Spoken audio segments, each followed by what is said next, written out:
রাতে আমি, আপু, দুলাভাই আর দুলাভাইয়ের বোন মিলে অনেক রাত পর্যন্ত আড্ডা দিয়েছি। তাই ভাবলাম সকাল 10টার আগে হয়তো আর ঘুম ভাঙবে না। মনের সুখে ঘুমিয়ে পড়লাম। ওমা, সকাল 6টা বাজতে না বাজতেই আমার ফোনে একের পর এক রিং বেজে চলেছে। সকাল সকাল মনটা একদম খারাপ করে দিল। যাই হোক, নাম্বার না দেখেই ফোন রিসিভ করলাম। বাট আমি হ্যালো বলার আগেই ওপাশ বকাঝকা শুরু করে দিয়েছে। আমি বিছানায় থেকে হুড়মুড় করে উঠে বসলাম। কণ্ঠটা চেনা চেনা লাগলো, তাই ফোনের স্ক্রিনের দিকে তাকিয়ে দেখি কুত্তা নামে সেভ করা। তার মানে আমার বেস্ট ফ্রেন্ড জান্নাত ফোন দিয়েছে। কি হয়েছে বল? এভাবে বলছিস কেন? আমি তোর বাসার নিচে দাঁড়িয়ে আছি, তাড়াতাড়ি বের হ। পারবো না রে দোস্ত, আম্মু ডাকতেছে। বাসায় অনেক কাজ, বুঝতেই তো পারছিস। বাসায় মেহমান আসছে। তোর আম্মু তোকে ডাকতেছে? রে। আচ্ছা, তোর আম্মুর কি ডায়াবেটিক্স আছে? কেন? তোর আব্বুরও তো আছে, তাই না? কদিন পরে আমারও হবে। তো কি হয়েছে? আচ্ছা এটা বল, তুই এগুলা জিজ্ঞেস করছিস কেন? তোর আব্বু আম্মুকে তো আমি এখন রাস্তা দিয়ে দৌড়াতে দেখতাম। একসাথে হাঁপাতে হাঁপাতে আমাকে এটাও বলেছে, কি মা কেমন আছো? তাহলে কি আমি ভুল দেখেছি বা ভুল শুনেছি? আমি চুপ করে বসে রইলাম। শয়তান মেয়েটা বাহিরে আব্বু আম্মুকে রেখে নিয়েছে। এখন কি বলি? কি হলো, চুপ কেন? মানে হয়েছে কি? এত কিছু শুনতে চাইনি। তুই নিচে আসবি নাকি আমি উপরে আসবো? না না, তুই নিচেই থাক। আপু আসছে কালকে। আর তুই আমার সাথে যে ব্যবহার দেখাচ্ছিস, যেন মনে হয় তুই আমার বিয়ে করা বউ। আচ্ছা তাহলে তুই আয়। ওকে, আসতেছি। 5 মিনিট দাঁড়া। আমি 10 মিনিটে রেডি হয়ে আসছি। গুনে গুনে আধা ঘন্টা পর বের হয়েছি। এতক্ষণ শুধু জানালার ফাঁকা জায়গা দিয়ে জান্নাতের অপেক্ষা করতে করতে কেমন ছটফট করছে এগুলা দেখলাম। নিচে নামতেই জান্নাত আমার শার্টের কলারটা চেপে ধরলো। আজ কেমন যেন জান্নাতকে একটু বেশি সুন্দর লাগছিল। জান্নাত এমনিতে বেশ সুন্দরী মেয়ে, আর আজকে তো রাগে লাল হয়ে গেছে, তাই আরো সুন্দর লাগছিল। জান্নাত বলে উঠল, কুত্তা, আমাকে এতক্ষণ অপেক্ষা করালি কেন? আর বলিস না, বাসায় দুলাভাই আসছে, এটা নিশ্চয়ই জানিস। তো বের হতে যাব, এমন সময় দুলাভাই এসে হাজির। আমাকে বলে, হ্যাঁ কোথায় যাও এত সকালে? কি করতে চাও? নানা রকমের প্রশ্নের উত্তর দিয়ে আসতে লেট হয়ে গেছে। সরি। বুঝেছি। কি বুঝলি? এই যে, এত মিথ্যা কথা তোর ঠোঁটের ডগায় থাকে। আচ্ছা চল, অনেক দেরি হয়ে যাচ্ছে। ওয়েট ওয়েট, এই বেচারাটাকে? ও বুঝেছি, আজকে আবার নতুন কারোর সাথে দেখা করতে যাচ্ছিস। বুঝে গেছিস তাহলে? বুঝবো না আবার, আটা ময়দা তো কম মাখিসনি। চুপ শয়তান, মূর্খামি করবি না। এগুলো হলো মেকআপ, কোনো আটা ময়দা না। জানি। আচ্ছা, এটা যেন তোর কত নাম্বার রিলেশন? 16 নাম্বার। আচ্ছা, এটা বল, 16 জনের মধ্যে তোর সব থেকে বেশি কতদিন রিলেশন ছিল? একদিন 3 ঘন্টা 45 সেকেন্ড। এটাই সর্বোচ্চ রিলেশন? কি করব বল? যার সাথে ফ্রি ভাবে কথা বলি তার সাথে ঝগড়া শুরু করে দেই। অবশেষে রাগ কন্ট্রোল করতে না পেরে ব্রেকআপ করে দিই। কিন্তু দেখ, তোর আর আমার কতদিনের ফ্রেন্ডশিপ, আজ পর্যন্ত ঝগড়া হয়নি। কি বললি? আবার বলতো। ঠিক তা না, ঝগড়া হয় ঠিক আছে, কিন্তু আমি জানি তুই কিছু মাইন্ড করিস না। তুই ওরকম ছেলেই না। ও আচ্ছা আচ্ছা, আমি ওরকম ছেলেই না। তবে কিরকম ছেলে শুনি? এখন দেখছি আমাকে নিয়েও গবেষণা করা শুরু করে দিয়েছিস। বেশি কথা না বলে তাড়াতাড়ি পা চালা। এমনিতেই অনেক দেরি হয়ে গেছে। আজকে ফার্স্ট মিট ওর সাথে, তাই আর দেরি করা যাবে না। রেস্টুরেন্টে গিয়ে দেখি জান্নাতের সাথে দেখা করবে বলে ছেলেটা বসে আছে। ছেলেটা জান্নাতকে দেখেই হাঁ করে এক দৃষ্টিতে তাকিয়ে রয়েছে। আমি বললাম, কি ভাই, এত সুন্দরী মেয়ে আগে কখনো দেখেননি বুঝি? উত্তরে ছেলেটা বলল, না ভাই, আগে এত সুন্দরী মেয়ে কখনো দেখিনি। পড়ি, একদম পড়ি। ছেলেটা জান্নাতের গুণগান করা শুরু করলো। এক কথায় ন্যাকা মজাকে বলে। ছেলেটি জান্নাতকে বলে, তোমার ঠোঁটের নিচের তিলটা অনেক সুন্দর। চোখ, নাক, ঠোঁট তো মাশাআল্লাহ। চুলগুলো তো অনেক লম্বা লম্বা দেখা যাচ্ছে। জান্নাতের দিকে তাকাতেই দেখি এত প্রশংসা শুনে আরো বেশি করে ভাব নিচ্ছে। অবশ্য ছেলেটা ঠিকই বলছে। এতদিন তো ভেবেছি জান্নাতের এসব কিছু শুধু আমার একারই ভালো লাগে, তবে এখন দেখছি এগুলো তো সবার নজরে, কিন্তু এসব কিছু আর সহ্য হচ্ছে না। তাই ছেলেটাকে বললাম, আরে ভাই, আপনি একটু থামবেন? ছেলেটা চুপ হয়ে গেল। জান্নাতকে বললাম, ছেলে পছন্দ হয়নি, উঠো এখান থেকে। কেন, কি হয়েছে? ভালোই তো আছে। মিষ্টি মিষ্টি কথা বললেই তো তোর কাছে ভালো, কিন্তু এরকম ন্যাকামো করা ছেলেদের আমার একদমই পছন্দ না। তুই পছন্দ কি করে করবি? রিলেশন তো আমি করব। ও আচ্ছা, রিলেশন তুই করবি, আমার কি তাই না? তাহলে আমাকে সকাল সকাল ঘুম থেকে তুলে এখানে নিয়ে আসলি কেন? আমাকে কি তোর বডিগার্ড পাইছিস? তোর বাপে আমার টাকা দিয়ে রাখছে তোর দেখাশোনা করার জন্য? আরও অনেক কথা শুনিয়ে রেস্টুরেন্ট থেকে বেরিয়ে পড়লাম। বের হতেই দেখি পিছন পিছন জান্নাত ও চলে আসছে। আমি আবারও বলতে লাগলাম, কি আসতেছিস কেন? জানা পিরিত কর গিয়ে। আর কিছু বলতে যাব, কিন্তু জান্নাত আমার মুখ চেপে ধরে বলল, চুপ শয়তান, অনেক কথা শুনিয়েছিস, আর না, আর একটা কথা বললে খুন করে ফেলবো, এই বলে দিলাম। হাত সরা আমার মুখ থেকে। এত পারফিউম কেউ দেয় নাকি, তাও আবার হাতে? বাপের টাকা বেশি হয়েছে তাই নষ্ট করছি, তাতে তোর কি? আমি তো ফইননি, আমার বাপের টাকা নাই, তাই না? আচ্ছা এটা বল, আমি 16টা ছেলের সাথে দেখা করেছি, সেখান থেকে তুই কয়টার সাথে আমার ব্রেকআপ করাইছিস? আর আমি নিজে থেকে কয়টা ব্রেকআপ করেছি? 15 বার আমি ব্রেকআপ করিয়েছি। ফার্স্ট মিট এই, আর একবার আমি এসেছিলাম না, তাই সেদিন তো রিলেশন হয়েছিল, কিন্তু ঝগড়া করে পরদিনই তুই ব্রেকআপ করে দিয়েছিস। তাহলে বুঝ, আমার রিলেশন তুই ব্রেকআপ করিস। তারপরেও কি তোকে না নিয়ে কখনো কারোর সাথে দেখা করেছি? আজকে তো এমনি তোকে একটু রাগালাম। ও আচ্ছা হোসেন, আমার কপালে কি প্রেম নেই, নাকি প্রেমের কপালে আমি নেই, কোনটা? জানি না। ভালো ছেলে কোথায় পাবো যাকে তুই নিজে পছন্দ করে আমাকে দিবি? জানি না। আচ্ছা, তুই কিন্তু ততটাও খারাপ না, আর তোকে দেখে অনেক মেয়ে ক্রাশ খায়, অনেক আগে থেকে দেখে আসছি, ভাবিস না পাম দিচ্ছি। তো তাহলে তুই আমার হয়ে জানা প্লিজ। নাকের মধ্যে একটা ঘুষি মেরে চোখা নাক ভোতা করে দিব। তুই শুধু আমার খুব ভালো একটা ফ্রেন্ড, সো ভুলেও অন্য কিছু হওয়ার চিন্তাও করবি না, কারণ আমি তোকে ওসব নজরে কখনো দেখিনি। দূর, আমি তো মজা করছিলাম। কিন্তু জান্নাতের চোখে মুখে ফুটে উঠেছে ও আমাকে পছন্দ করে, বাট ফ্রেন্ডশিপ নষ্ট হওয়ার ভয়ে কিছু বলতে পারছে না। সেদিনের মতো বাসায় চলে আসলেও মনের মধ্যে এক রকমের খুঁতখুঁত সৃষ্টি হচ্ছে, কারণ জান্নাতের সাথে আমার অনেক দিনের ফ্রেন্ডশিপ, প্রায় 4 বছরের কাছাকাছি। তবে এত লম্বা সময়েও কখনো বুঝতে পারিনি জান্নাত আমাকে ভালোবাসে। ও এত রিলেশন করতে চায় কিসের জন্য, সেটা এখন বুঝতে পেরেছি। জান্নাত দেখতে চাই ও রিলেশন করলে আমি কোনো রিয়্যাক্ট করি কিনা। আমি সত্যিই খুব বোকা, এতদিন পর এত বড় সত্যিটা জানতে পেরেছি। এগুলো ভাবতে ভাবতে সিঁড়ি দিয়ে উপরে উঠছিলাম, এমন সময় দুলাভাইয়ের বোন আকির সাথে ধাক্কা লাগলো। আমি খুব ভালো করে বুঝেছি এটা হঠাৎ ধাক্কা না, আকি ইচ্ছে করে দিয়েছে। কি চোখে দেখেন না নাকি? সরি। সরি মানে? এভাবে হবে না। আপনি বলেন আমার ভুল হয়েছে, প্লিজ মাফ করে দেন। ওকে মাফ করে দিয়েছি, এবার যেতে দাও। উফ, আমি কিভাবে ক্ষমা চাইতে হয় সেটা বলছি। আমি আর কিছু না বলেই রুমে এসে দরজা লক করে দিলাম। কিছুক্ষণ পর সিগারেট খেতে ছাদে গেলাম, গিয়ে সিগারেট জ্বালিয়ে খেতে লাগলাম। এমন সময় ছাদে আখির উপস্থিতি টের পেলাম। পিছন ফিরে দেখে সত্যি আখি দাঁড়িয়ে আছে।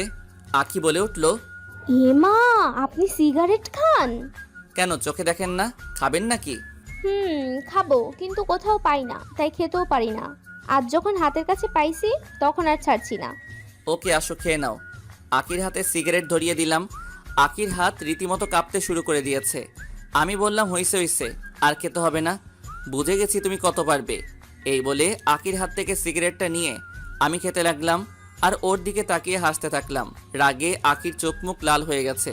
হঠাৎ করে আমার হাত থেকে সিগারেট মুখে নিয়ে জোরে একটা টান মারলো আকি। এরপর কি আর বলবো, 80 বছরের বুড়ার মতো কাশতে শুরু করলো। কাশতে কাশতে শ্বাস নিতেও পারছে না। আমাকে বলে, আপনি এগুলো খান কেমন করে? শয়তান, আগুন দেখে ভয় পায়, আর আগুন মুখে নিয়েছো, তাহলে তো এরকম হবে, তাই না? কি? আমাকে শয়তান বললেন? আমি কখন তোমাকে শয়তান বললাম? আপনার কথাই বুঝে নিয়েছি। ও তাই বুঝি। আমি আজকেই ভাইয়াকে বলে দেবো আপনি সিগারেট খান। তোমার ভাই আমার সাথে বসে সিগারেট খায়, ওকে? আর তুমি যে একটু আগে সিগারেট টানছিলে, ওইটা আমি ভিডিও করে রেখেছি। এমনকি তুমি শুরু থেকে শেষ পর্যন্ত যা কিছু বলেছো বা করেছো সব ভিডিও করা শেষ। তখন আখি নিজেরই মাথার চুল টানতে টানতে নিচে চলে যায়। আমি আবার মনের সুখে সিগারেট টানতে থাকলাম।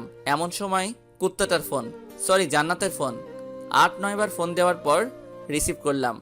কি হয়েছে বল? এভাবে কথা বলছিস কেন? ওকে বাবা, সরি, এবার বলেন। ফোন ধরতে লেট করলি কেন? বাথরুমে ছিলাম তাই একটি অসাধারণ মিথ্যা কথা বললাম। ও, তোর বাসার ছাদেও বুঝি বাথরুম আছে? মনে তো হয়নি।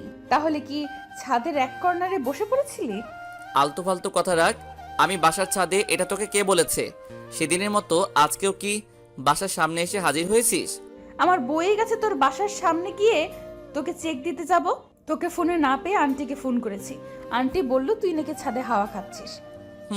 হাওয়াই তো খাচ্ছি, তবে কোন হাওয়া খাচ্ছি সেটা তো আর আম্মু জানে না। আচ্ছা, তুই কি বলবি যেন? আচ্ছা হুসাইন, মেয়েরা কোন কালার শাড়ি পরলে তোর ভালো লাগে? অবশ্যই নীল। তবে তুই এগুলো শুনে কি করবি? কিছু না। তাহলে তোর নীল শাড়ি পছন্দ? খুব পছন্দ। আচ্ছা, আজকে বিকালবেলায় ফোন দিলে লেকের পাড়ে আসিস তো একটু। ফ্রি থাকলে আসবো। তোর আবার কি কাজ? আসতে বসতে আসবি, বেশি বকবক করবি না। ওকে। নিচে চলে আসলাম আমার রুমে। কেমন যেন রুমটা অগোছালো হয়ে আছে। অনেক দিন হলো রুমটা কেউ পরিষ্কার করেনি। আর আমি তাই আকিকে ডাক দিয়ে বললাম, আমি বাইরে যাচ্ছি, আমার রুমটা সুন্দর করে গুছিয়ে রেখো, আমি এসে দেখব। বাহ, আপনার সাহস আছে বলতে হবে। আমার রুম আম্মুকে দিয়ে গোছাই, আর আপনি আমাকে বলছেন। তাছাড়া আমি এ বাসার মেহমান, সো আমাকে এসব বলে লাভ নাই। আমি গেলাম। ও কাজ করবে না তাহলে? না, করব না তো। তো আমি সিগারেট খাওয়ার ভিডিওটা সবাইকে দেখিয়ে আসি। প্লিজ না, না এরকম করবেন না প্লিজ। ভাই আমাকে একদম মেরেই ফেলবে। তাহলে চুপচাপ আমি যে কাজগুলো দিয়েছি ওগুলো করতে থাকো। অসহায় অবুঝ একটা মেয়ে পেয়ে এরকম অত্যাচার। চুপ, তুমি অবুঝ। তাড়াতাড়ি কাজ শেষ করো, আমি একটু পরেই আসছি। আমি চলেই যাচ্ছিলাম, এমন সময় আঁকি গুনগুন করে বলতে লাগলো, এই জন্যই ছেলেদের বিশ্বাস করতে নেই।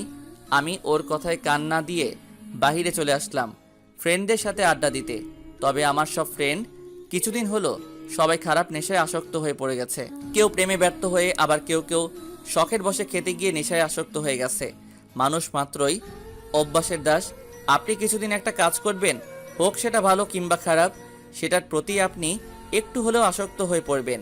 ফ্রেন্ডের সাথে আড্ডা দিচ্ছি, এমন সময় জান্নাতের ফোন রিসিভ করতেই জান্নাত বলল, কই রে তুই? এই তো বাহিরে ফ্রেন্ডের সাথে আড্ডা দিচ্ছি, তাড়াতাড়ি লেকের পাড়ে চলে আয়। আমি বাইক নিয়ে 5 মিনিটের মধ্যে লেকের পাড়ে পৌঁছে দেখতে পেলাম জান্নাত নীল শাড়ি পরে বসে আছে।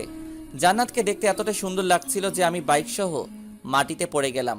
এটা দেখে জান্নাত হাসতে শুরু করে দিল। ওর হাসি দেখে আমার চোখ কপালে উঠে গেল। মানুষ এতটা সুন্দর করে হাসতে পারে জানা ছিল না। আমি বাইকটা তুলে হাত পা থেকে ধুলাবালি সরিয়ে জান্নাতের কাছে যেতে লাগলাম। যত কাছে যাচ্ছি ততই যেন বুকের ভিতর ঝড় উঠে যাচ্ছে। জান্নাতের পাশে বসে কোনো কথা না বলে এক দৃষ্টিতে জান্নাতকে মন ভরে দেখছি। কি হলো, এভাবে কি দেখছিস? তোকে দেখছি। ঠিক তখনই হালকা হিমেল হাওয়া বাতাসে জান্নাতের চুলগুলো আমার মুখের উপর আছড়ে পড়ল। জান্নাতের চুলের মাতাল করা সুঘ্রাণ আমাকে এক প্রকার পাগল করে দিচ্ছিল। আমি জান্নাতকে বললাম, আমি যদি এখন জ্ঞান হারিয়ে ফেলি তাহলে আমাকে একটু কষ্ট করে বাসায় দিয়ে আসিস তো। অবশ্যই। আর তুই আমার দিকে এভাবে ড্যাব ড্যাব করে তাকাবি না, আমার লজ্জা লাগে।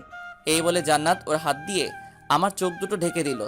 কিছুক্ষণ এইভাবে জান্নাতের পাশে চুপচাপ বসে থাকার পর জান্নাত বলে উঠল, কুত্তা, তোর কি আজকের দিনের কথা একটুও মনে নেই? আজকে কি যেন? আজকের এই দিনে তোর সাথে আমার পরিচয় হয়েছিল।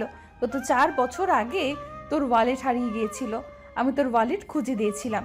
সেদিন থেকেই আমাদের এতদিনের ফ্রেন্ডশিপ। তোর কি এগুলো কিছুই মনে নেই? আমি মাথা চুলকাতে চুলকাতে বললাম, হ্যাঁ আছে তো। বাল আছে। পচা কথা বলবি না। আচ্ছা, এখন আমার যেতে হবে, আমি আজ উঠি। এত সহজে তো ছাড়ছি না। আজকে আমাদের ফ্রেন্ডশিপের 4 বছর পূর্ণ হলো, এই জন্য তোকে আজ রেস্টুরেন্ট নিয়ে খাওয়াবো। যত পারিস পুরোটাই আমার ট্রিট। তাই? তাই। এবার চল তো। না রে, আমার আজ সময় নেই। তোকে একটা চিরকুট দেবো, এটা বাসায় গিয়ে খুলবি। আমি চিরকুট নিয়ে পকেটে যত্ন সহকারে রেখে দিয়ে বললাম, এবার চল। জান্নাত তখন আমার হাতে একটা ঘড়ি পরিয়ে দিচ্ছে আর বলছে, ঘড়িটা আমি অনেক পছন্দ করে কিনেছি। ভেবেছি ঘড়িটা এমন একজনকে দিব যাকে আমি কখনো ভুলতে চাই না। তাকে ঘড়িটা দিলে সেও একটু হলেও আমার কথা মনে রাখবে। আমি চুপচাপ জান্নাতের দিকে তাকিয়ে তাকিয়ে দেখছি কি সুন্দর ঠোঁট নাড়িয়া কথা বলে। আমি বললাম, তোর জন্য তো কিছু আনতে পারিনি। তুই যে এখানে এসেছিস সেটাই অনেক। তাই? আচ্ছা প্লিজ রেস্টুরেন্টে চল না। আমার বাসায় যেতে হবে, আমি গেলাম। এই বলে জান্নাত উঠে চলে যেতে লাগলো। আমি সেখানে মন খারাপ করে চুপচাপ বসে রইলাম। কিছুক্ষণ পর আমার কাঁধে কে যেন হাত রেখেছে। অনুভব করলাম, পিছন ফিরে দেখি জান্নাত। আমি বললাম, তুই তুই এখানে কি করিস? তোর তো বাসায় থাকার কথা। বাবা, এত রাগ? এতটাই রাগ, বাট আফসোস এই রাগ ভাঙানোর মানুষটা পেলাম না। কেন? আমি আছি কি করতে? আমার রাগ ওঠার কারণটাই তো তুই। ও আচ্ছা, আগে জানতাম না, এখন বুঝিয়ে দিলি। ওকে, আমি সত্যি সত্যি চলে যাচ্ছি। জান্নাত আবারও চলে যাচ্ছিল। আমি জান্নাতের হাত ধরে হ্যাচকা টান দিয়ে আমার পাশে বসিয়ে জান্নাতের গালে ঠাস ঠাস করে 2টা থাপ্পড় দিলাম। তুই আমাকে মারলি কেন? আমি জান্নাতের প্রশ্নের উত্তর না দিয়ে চুপচাপ সেখান থেকে বাইক নিয়ে চলে যাচ্ছিলাম। এমন সময় জান্নাত বাইকের পিছনে উঠে বসলো আর বলল, খুব ক্ষুধা লেগেছে, রেস্টুরেন্টে নিয়ে চল, খাবো। আমি মুচকি হেসে বললাম, গুড গার্ল। তুই আর কথা বলবি না, তুই আজকে আমাকে মারছিস, সো চুপচাপ গাড়ি চালা। আচ্ছা সরি। সরি মানে কি? হ্যাঁ, এই বলে আমার পিঠে ইচ্ছে মতো কিল ঘুষি মারতে লাগলো। তবে একটু ব্যথা লাগেনি, কারণ নরম হাতের ঘুষিগুলোও নরমই লাগছে। জান্নাতকে নিয়ে রেস্টুরেন্টে গেলাম। জান্নাত রেস্টুরেন্টে গিয়েই একের পর এক অর্ডার করতে থাকে। এরপর আস্তে আস্তে খাওয়া শুরু করলো। আমি এখনো খাওয়াই শুরু করিনি, এর মধ্যে ওর অর্ধেক খাওয়া শেষ। আমাকে বলে কিনা আমি নাকি আস্তে আস্তে খাচ্ছি। কিছুক্ষণ পর আমার অনেক দিনের পুরনো এক ফ্রেন্ড ওর বউকে নিয়ে রেস্টুরেন্টে প্রবেশ করলো। এখন ওরা দেশের বাইরে থাকে, কবে আসছে জানি না। তবে আমাকে দেখেই আমার দিকে ছুটে আসলো আর বলল, কিরে কেমন আছিস? ও, আমার কথা মনে আছে তাহলে? কাজের অনেক চাপ, তাই তেমন একটা খোঁজ খবর নিতে পারি না। ভালো। আচ্ছা দোস্ত, ভাবি কিন্তু অনেক কিউট। ভাবি মানে? জান্নাতকে চোখ দিয়ে দেখিয়ে দিল। তখন জান্নাত লজ্জায় মাথা নিচু করে ফেললো। আমি কিছু বলতে যাব, এমন সময় এই যে শুনেন, হুসাইন কিন্তু অনেক ভালো ছেলে, কখনো কারোর সাথে রিলেশন করেনি। আমরা যখন একসাথে লেখাপড়া করছি তখন হুসাইনকে অনেক মেয়েই অফার দিছে, তবে ও কখনো এসব রিলেশনে যায়নি। তাই বলছি, এমন কোনো কাজ করবে না যাতে ও মনে কষ্ট পায়। জান্নাতকে উদ্দেশ্য করে বলল। জান্নাত মাথা নেড়ে হ্যাঁ বলল। আমি তো পুরো অবাক হয়ে গেলাম। আমার ফ্রেন্ডের সামনে এমনভাবে নিচ্ছে যেন সত্যি সত্যি ও আমার বিয়ে করা বউ। ফ্রেন্ড বলল, আচ্ছা থাক, পরে দেখা যাবে, আজ একটু কাজে আসছি এখানে। আর জান্নাত আপনাকে নীল শাড়িতে অনেক সুন্দর দেখাচ্ছে। জান্নাত ধন্যবাদ বলল। আমি ফ্রেন্ডকে বললাম, হইছে, আর চোখ লাগাতে হবে না। তখন ফ্রেন্ড ওর বউকে নিয়ে হাসতে হাসতে চলে গেল। আমি জান্নাতকে বললাম, এটা কি হলো? তুই ওকে বললি না কেন? তুই আমার বেস্ট ফ্রেন্ড। বারে, আমি বলতে যাব কেন? আমার তো শুনতেই ভালো লাগছিল। তার মানে তোর আমার বউ হওয়ার ইচ্ছে আছে? খুব ইচ্ছে। কি বললি আবার বল। তোর বউ হওয়ার ইচ্ছে আছে বললাম, তাই আর কি। কি করবি? মারবি? ওকে মার। আর আমি যে তোকে চিরকুট দিয়েছি ওটা পড়লেই বুঝতে পারবি। ভালো, তুই খুব সুন্দর করে ফান করতে পারিস। তোর এগুলো ফান মনে হচ্ছে? তাছাড়া কি। তখন জান্নাত আমাকে চমকে দিয়ে রেস্টুরেন্টের ভিতরেই চিৎকার চেঁচামেচি করে আমাকে বকাঝকা করতে শুরু করে দিল। এমনকি টেবিলে থাকা প্লেট গ্লাসগুলোও দেয়ালে ছুঁড়ে ছুঁড়ে ভাঙতে শুরু করে দিল। অবস্থা খারাপ বুঝে জান্নাতকে কোনোভাবে রেস্টুরেন্ট থেকে বের করে রেস্টুরেন্টের মালিককে জিনিসপত্র নষ্ট করায় জরিমানা আমাকেই দিতে হয়েছে। এরপর জান্নাতকে বাসায় নামিয়ে দিয়ে আসলাম। রাস্তায়ও কোনো কথা বলেনি, আমিও কথা বলার আগ্রহ দেখাইনি। জান্নাতকে নামিয়ে দিয়ে বাইক নিয়ে বাসায় ফিরছি। আমাদের বাসার সামনে রাস্তার মোড়ে 2টা ছেলে একটা মেয়েকে নানা রকমভাবে ইফটিজিং করছে। দূর থেকে ভালোভাবে বুঝতে পারছি না মেয়েটাকে, তাই বাইক নিয়ে কাছে দেখেই যা দেখলাম তাতে আমার মনে হচ্ছিল রাগে হয়তো এখন আমার মাথা ফেটে রক্ত বের হবে। দেখলাম 2টা ছেলে আমার বাসার মেহমান আখিকে ইফটিজিং করছে। আখির গলার ওড়না ওই 2 ছেলের হাতে। 2 ছেলে আখিকে দেখছে আর জিহ্বা নাড়িয়ে তাদের ঠোঁট ভেজাচ্ছে। ওদের চোখে মুখে শয়তানের চাপ ভেসে উঠেছে। আমার এতটাই রাগ উঠেছিল যে প্রথমে বাইক থেকে আগে হকি স্টিকটা বের করলাম। বাইক থেকে হকি স্টিকটা বের করে ওই 2 ছেলেকে ইচ্ছে মতো মারতে লাগলাম। হঠাৎ দেখি আশেপাশে অনেক লোকের ভিড় জমে গেছে। রাস্তার মাঝে ওদের রক্তের বন্যা বয়ে যাচ্ছে। প্রায় আধমরা করে ফেলেছি। সেদিন আর কিছু করলাম না, আখিকে নিয়ে বাসায় আসলাম। বাসার সামনে এসে বাইক থেকে নেমে দেখি আখির চোখে পানি। আমি এটা আগে খেয়াল করিনি। তখন আমি নিজ হাতে আখির চোখের পানি মুছে দিয়ে বললাম, ধুর পাগলি, এই সামান্য বিষয় নিয়ে কেউ বাচ্চাদের মতো কান্না করে নাকি? এই কথা বলার সাথে সাথে আবারও কান্না জুড়ে দিল। এখন আমরা বাসার সামনে, তুমি যে এত কান্না করছো কেউ দেখলে বলবে আমি তোমাকে মেরেছি। প্লিজ কান্নাটা থামাও, কিছুই তো হয়নি, আমি তো আছি, তাই না? চোখের পানি মুছে ফেলো। আপনি মুছে দেন। কি আর করার, আমি সবকিছু ঠিকঠাক করে আখিকে নিয়ে বাসায় ঢুকলাম। বাসায় ঢুকতেই আপুর সাথে দেখা। কই গিয়েছিলি হুইসাই? এই তো একটু বাহিরেই। ও আচ্ছা শোন, এখন আর বাহিরে যাওয়ার দরকার নেই। কেন, কি হয়েছে? শুনলাম বাহিরে নাকি একটা ছেলে একাই দুজন ছেলেকে এমন মার মারছে যে তাদেরকে আমাদের এখন হসপিটালে রাখেনি, অন্য জায়গাতে নিয়ে যেতে হয়েছে। ও আচ্ছা তাই? কি বদমাইশ ছেলে রে বাবা, একাই দুজনকে মেরে হসপিটালে পাঠিয়ে দিয়েছে। এই কথা শুনে আখি হু হু করে হেসে ফেলল। কি হয়েছে, তুমি হাসলে কেন? কিছু না, এমনি। আপু, আর আমার তো রক্ত দেখলেই ভয় লাগে। কি, তোর রক্ত দেখলে ভয় লাগে? খুব ভয় করে। শয়তান, তুই তো প্রাইমারি স্কুলে পড়াকালীন অনেকেরই নাক ফাটিয়েছিস, আর বড় হয়ে কি কি করেছিস সেগুলো আর বললাম না। আখি আছে এখানে তাই। ভালো। আর তোমার কাছে এগুলো কে শুনতে চেয়েছে? এই বলে আমি রুমে চলে আসলাম। তবে আজ আমার রুম আমার নিজের কাছে অচেনা অচেনা লাগতেছে, কারণ আখিকে রুম গোছাতে বলেছিলাম। জানি গোছাবে, কিন্তু এত সুন্দর করে গুছাবে কে জানে। এত সুন্দর রুম দেখে বিছানায় ধপাস করে শুয়ে পড়লাম। ক্লান্ত থাকার কারণে বিছানাতে শুতেই ঘুমিয়ে পড়লাম। সন্ধ্যার আগ মুহূর্তে সূর্য যখন লাল রং আকার ধারণ করে, তখন আমার ছাদে গিয়ে সিগারেট খেতে খুব ভালো লাগে। ও আর হ্যাঁ, আরেক সময় আছে যে সময়টা আমি ছাদে বসে বসে পার করে দেই অনেকটা সময়। সেটা হলো পূর্ণিমার রাতে চাঁদের সৌন্দর্য দেখতে দেখতে সিগারেট খেয়ে পার করে দেই অনেকটা সময়। প্রতিদিনের মতো আজ সন্ধ্যায় ছাদে যাব, তবে ঘুম থেকে উঠে সিগারেটের প্যাকেটটা খুঁজে পাচ্ছি না। রুম গুছিয়ে আঁকি সিগারেটগুলো কই যে রাখছে কে জানে।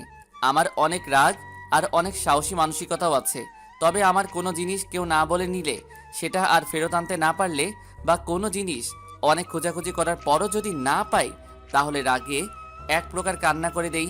তো অনেক খোঁজাখুঁজির পর আমার বিছানার পাশের টেবিলে কেমন যেন অনেকগুলো জিনিস একসাথে প্যাক করে রাখা। প্যাকিংটা খুলতেই আমার 5 মিনিট লাগছে। ওইটার ভিতরে দেখতে পেলাম সিগারেট রাখা। উফ! তখন আমার মনে আনন্দের অনুভূতি সৃষ্টি হলো। আমি দ্রুত গতিতে সিগারেট খুঁজতে লাগলাম, তবে 7-8টা প্যাক ছিল, কোনোটাতেও একটা সিগারেটও পেলাম না। সব খালি করে রেখে দিয়েছে বদমাইশটা। প্যাকটার কাছে একটা চিরকুট পেলাম, যেটাতে লেখা, সিগারেট এমন এক জিনিস যার গায়ে তার বদনাম লেখা থাকে, তাই এগুলো খাওয়া ছেড়ে দিন। জানি এত সহজে ছাড়বেন না, তাই সিগারেটগুলো ফেলে দিয়ে খালি প্যাক রেখে দিয়েছি। উফ! এখন কেমনটা লাগে আকিকে পরে দেখে নিব। বিছানার নিচে আলাদাভাবে সিগারেট থাকে, সেখান থেকে সিগারেটটা নিয়ে ছাদে চলে আসলাম। ছাদে গিয়ে সিগারেট খেতে খেতে ভাবলাম, অনেকক্ষণ তো হয়ে গেল, এখনো পর্যন্ত জান্নাতের ফোন আসেনি, কি হয়েছে? তাই আমি নিজেই জান্নাতকে ফোন দিলাম। ফোন দিতেই রিসিভ করে ওপাশ থেকে মহিলা কণ্ঠে কেউ একজন বলে উঠল, কাকে চাই? আমি বুঝে ফেললাম এটা জান্নাতের আম্মু, মানে আন্টি ফোন রিসিভ করেছে। তবে জান্নাতের ফোন তো আন্টির কাছে থাকার কথা না। যাই হোক, আন্টিকে বললাম, আমি হুসাইন, জান্নাত কোথায়? ও বাবা, তুমি?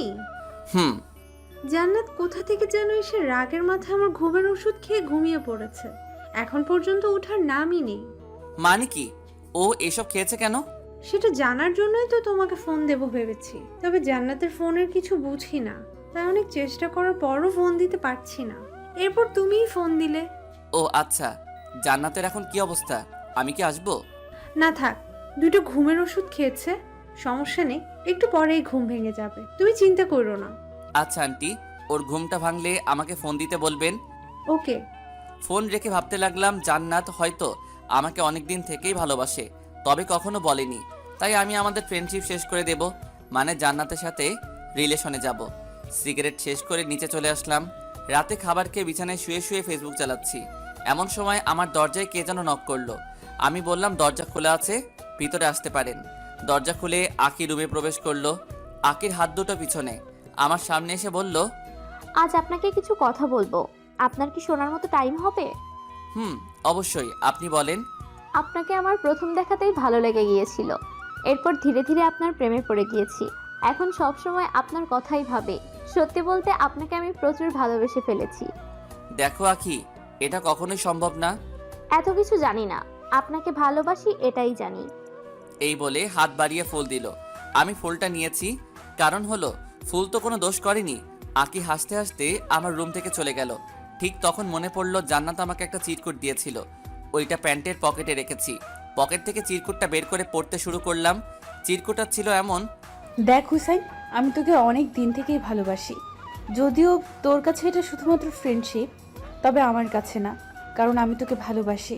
আর ভালোবাসি বলেই তোকে দেখিয়ে রিলেশন করতে চেয়েছি, যাতে তুই আমার প্রতি একটু সিরিয়াস হবি, এটা ভেবে। তোকে ভালোবাসি এটা অনেক দিন থেকেই বুকের মধ্যে চেপে রেখেছি, তবে আর পারছি না। বিশ্বাস কর, তোকে 1 মিনিটের জন্য আমার ভাবনা থেকে সরাতে পারি না। খুব ভালোবাসি রে তোকে, আর তোকে না পেলে আমি কি করব নিজেও জানি না। আরও অনেক কিছু লেখা ছিল। এখন আমি তো পড়ে গেলাম বিপদে। দু নৌকার এক মাঝি কখনো হয় না। হতো যদি আমি প্লে বয় হতাম, বাট আমি অমন না, কি করব কিছু বুঝতে পারছি না, মাথায় কাজ করছে না। অনেকটা সময় চলে গেল, এখনো পর্যন্ত জান্নাতের কোনো ফোন পেলাম না। এখন রাত 4টা বাজে, আর ভালো লাগছে না, তাই বাইক নিয়ে বেরিয়ে পড়লাম জান্নাতের বাসার উদ্দেশ্যে। 10 মিনিটে পৌঁছেও গেলাম। জান্নাতের বাসার সামনে দাঁড়িয়ে জান্নাতকে ফোন করতে থাকলাম। 10-12 বার ফোন দেওয়ার পর জান্নাত ফোনটা রিসিভ করলো। হ্যালো। কি হয়েছে বলেন? আমার কিছু হয়নি, কিন্তু তোর কি হয়েছে? তুই নাকি ঘুমের ওষুধ খাইছিস? তো আপনি কি? আমার কি মানে? আর তুই আমাকে আপনি করে বলছিস কেন? তাহলে কি বলবো? আচ্ছা দেখেন, আমার আপনার সাথে কথা বলতে ভালো লাগছে না, সো বাই। ভালোভাবে কথা বলছি, ভালো লাগে না, নিচে নাম, কথা আছে। পারবো না। এই বলে ফোনটা রেখে দিল। হঠাৎ জান্নাতের এতটা চেঞ্জ আমার কেমন যেন সহ্য হচ্ছিল না, তাই ওদের বাসার ভিতরে গেলাম। দরজা নক করতেই আন্টি দরজা খুলে দিল। বাবা, তুমি আসো, ভিতরে আসো। আমি ভিতরে প্রবেশ করলাম। আচ্ছা হুসাইন, জান্নাত কাউকে কি ভালোবাসে বা প্রেমে ব্যর্থ হয়েছে? তুমি তো ওর বিষয়ে সব জানো। আরে না, তেমন কিছু না। জানোই তো, মেয়েটা আমার অনেক জেদি। ওর বাবা তো ব্যবসার কাজে বাইরে গিয়েছে, তাই জান্নাতকে নিয়ে আমার অনেক চিন্তা হয়। কখন যে কি করে বসে পাগলি মেয়েটা। আপনি চিন্তা করেন না, আমি আছি তো। জান্নাত কোথায়? ও তো উপরে, ওর রুমে। আমি উপরে গিয়ে জান্নাতের দরজাতে নক করলাম, বাট কোনো সারা শব্দ পেলাম না। আমার ডাকাডাকিতে আন্টিও নিচ থেকে চলে এলো। আন্টিও অনেক ডাকাডাকি করলো, কিন্তু কোনো কাজ হলো না। জান্নাত কিছুতেই দরজা খুলছে না। রাগ থাকা ভালো, কিন্তু এতটা রাগ মোটেও ভালো না। আমি সেখান থেকে মন খারাপ করে বাসায় চলে আসলাম। বাসায় এসে নিজেকে পাগল পাগল লাগতেছিল। আমি এজন্য আমার লাইফে কারোর সাথে রিলেশন করিনি, কারণ আমি জানি রিলেশনের সুখের চেয়ে দুঃখের পরিমাণটাই বেশি হয়। কেউ যদি জাস্ট একবার মন থেকে 3-4 বছর রিলেশন করে, সেই প্রেমে ব্যর্থ হয়, তাহলে তারা জীবনটা নষ্ট করতে 1 মিনিটও ভাববে না। ছোটবেলা থেকে যে ভয়টা পেয়ে এসেছি, আজ সেটাই হলো আমার সাথে। কারণ আমি জান্নাতকে ভালোবেসে ফেলেছি। কোন এক কবির কথা, একটা ছেলে মেয়ে কখনো ভালো বন্ধু হতে পারে না, কোনো না কোনো সময় প্রেমে পড়বেই। আমি জানি না কথাটা কতটুকু সত্যি, কিন্তু আমি জান্নাতকে অসম্ভব ভালোবেসে ফেলেছি, এইটুকু বলতে পারি। রাত প্রায় 10টা বাজলো বলে আমার মনটা ভীষণ খারাপ, তাই এক হাতে গিটার, অন্য হাতে সিগারেটের প্যাক নিয়ে ছাদে চলে আসলাম। আমি গিটারিস্ট, গিটার বাজাতে ভালোবাসি। প্রায় সময় ফেসবুক লাইভে আসি, কারণ আমার গিটার বাজানো অনেকেরই পছন্দ। এই গিটার বাজিয়ে ফেসবুকে কত মেয়ের প্রপোজ পেয়েছি, হিসাব নেই। কিন্তু সত্যি বলতে ভালোবাসায় বিশ্বাস না করা আমি আজ কারো ভালোবাসার অভাবে ভুগছি। যাই হোক, আজকের লাইভে গেলাম না। আমাদের ছাদ থেকে চাঁদটা খুব সুন্দর দেখা যায়, তাই গিটার বাজিয়ে সিগারেট খাচ্ছি। এমন সময় ছাদে আঁখি আসলো, তখন মাথাটা পুরো গরম হয়ে গেল। এমনিতে মনটা ভালো না, এখন এসে ন্যাকামো করবে, বলবে সিগারেট খেও না, এই কইরো না, ওই কইরো না, বিরক্তিকর। মেহমান বলে কিছু বলতেও পারি, দাঁত কামড়ে রাগটা আটকে রাখি। আঁকি এসে ঠিক আমার সামনে বসলো, চাঁদটা ঢেকে দিয়ে আমি বললাম, সামনে থেকে সরে বসো, চাঁদ দেখতে দাও। চাঁদ দেখতে হবে না, এখন থেকে আমিই তোমার চাঁদ। এই কথাটা শোনা মাত্রই আমি চেয়ার থেকে পড়ে গেলাম। তখন আঁকি আবারও বলল, আমি থাকতে তোমার কোনো চিন্তা নেই, তুমি একবার পড়ো, 1000 বার পড়ো, আমি তোমাকে তুলে নেব। এখন আপনারাই বলেন, এরকম ন্যাকামো কি সহ্য করা যায়? এমনিতেই অনেক ডিপ্রেশনের মাঝে আছি। আমি বললাম, যদি এতই ভালোবাসতে তাহলে পড়তেই দিতে না। হয়েছে হয়েছে, ন্যাকামো রাখো আর আমার সামনে থেকে সরে বসো। না সরলে কি করবে? কি করব শুনবা? বলো। তোমাকে ছাদ থেকে ধাক্কা দিয়ে নিচে ফেলে দিব। কি বিশ্বাস হয় না? এই বলে আমি চেয়ারেই একটু নড়ে চড়ে বসলাম। আঁকি ভয় পেয়ে হুড়মুড় করে সেখান থেকে উঠে অন্য জায়গাতে চলে গেল। আঁকি দূর থেকে বলল, আপনি এমন কেন? কেমন? খুব পচা আপনি, শুধু শুধু ভয় দেখালেন। শুধু শুধু না, কাছে আসলে বুঝবা। শুধু শুধু নাকি সত্যি সত্যি? আঁকি আর কিছু না বলে নিচে চলে গেল। বেচারিটা হয়তো অনেক ভয় পেয়েছে। আঁকি চলে যাওয়ার পর আবারও সেই ডিপ্রেশন মোডে চলে গেলাম, তাই নিচের রুমে চলে আসলাম। কিন্তু কিছু ভালো লাগছে না। আমার এক ফ্রেন্ড বলেছিল ও নাকি কি যেন এক নেশা করে, যেটা একবার খেলে নাকি অনেক সময়ের জন্য সব কষ্ট ভুলে থাকা যায়। জীবনের প্রথমবার নেশার জগতে পা রাখতেছি। সেই ফ্রেন্ডকে ফোন দিয়ে বুঝিয়ে বললাম, ওগুলো আছে? আছে, কেন? খাবো। ওকে ব্রাদার, চলে আয়। আম্মুর হাজারটা বারণ থাকা সত্ত্বেও বাইক নিয়ে বেরিয়ে পড়লাম, কারো কথা শুনলাম না। আম্মু অনেক বলল, এত রাতে বাইক নিয়ে বের হইস না বাবা, বিপদ হতে পারে। আমি আম্মুকে জড়িয়ে ধরে বললাম, কিছু হবে না, তোমার দোয়া আমার সাথে আছে তো, তাই না? এই বলে বাইক নিয়ে বেরিয়ে পড়লাম রাস্তায়।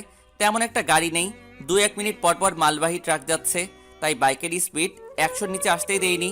হঠাৎ করে কেমন যেন মাথা ঘুরে গেল, চোখে অন্ধকার দেখলাম, তাই বাইকের কন্ট্রোলটা হারিয়ে এক মালবাহী ট্রাকের নিচে চলে গেলাম।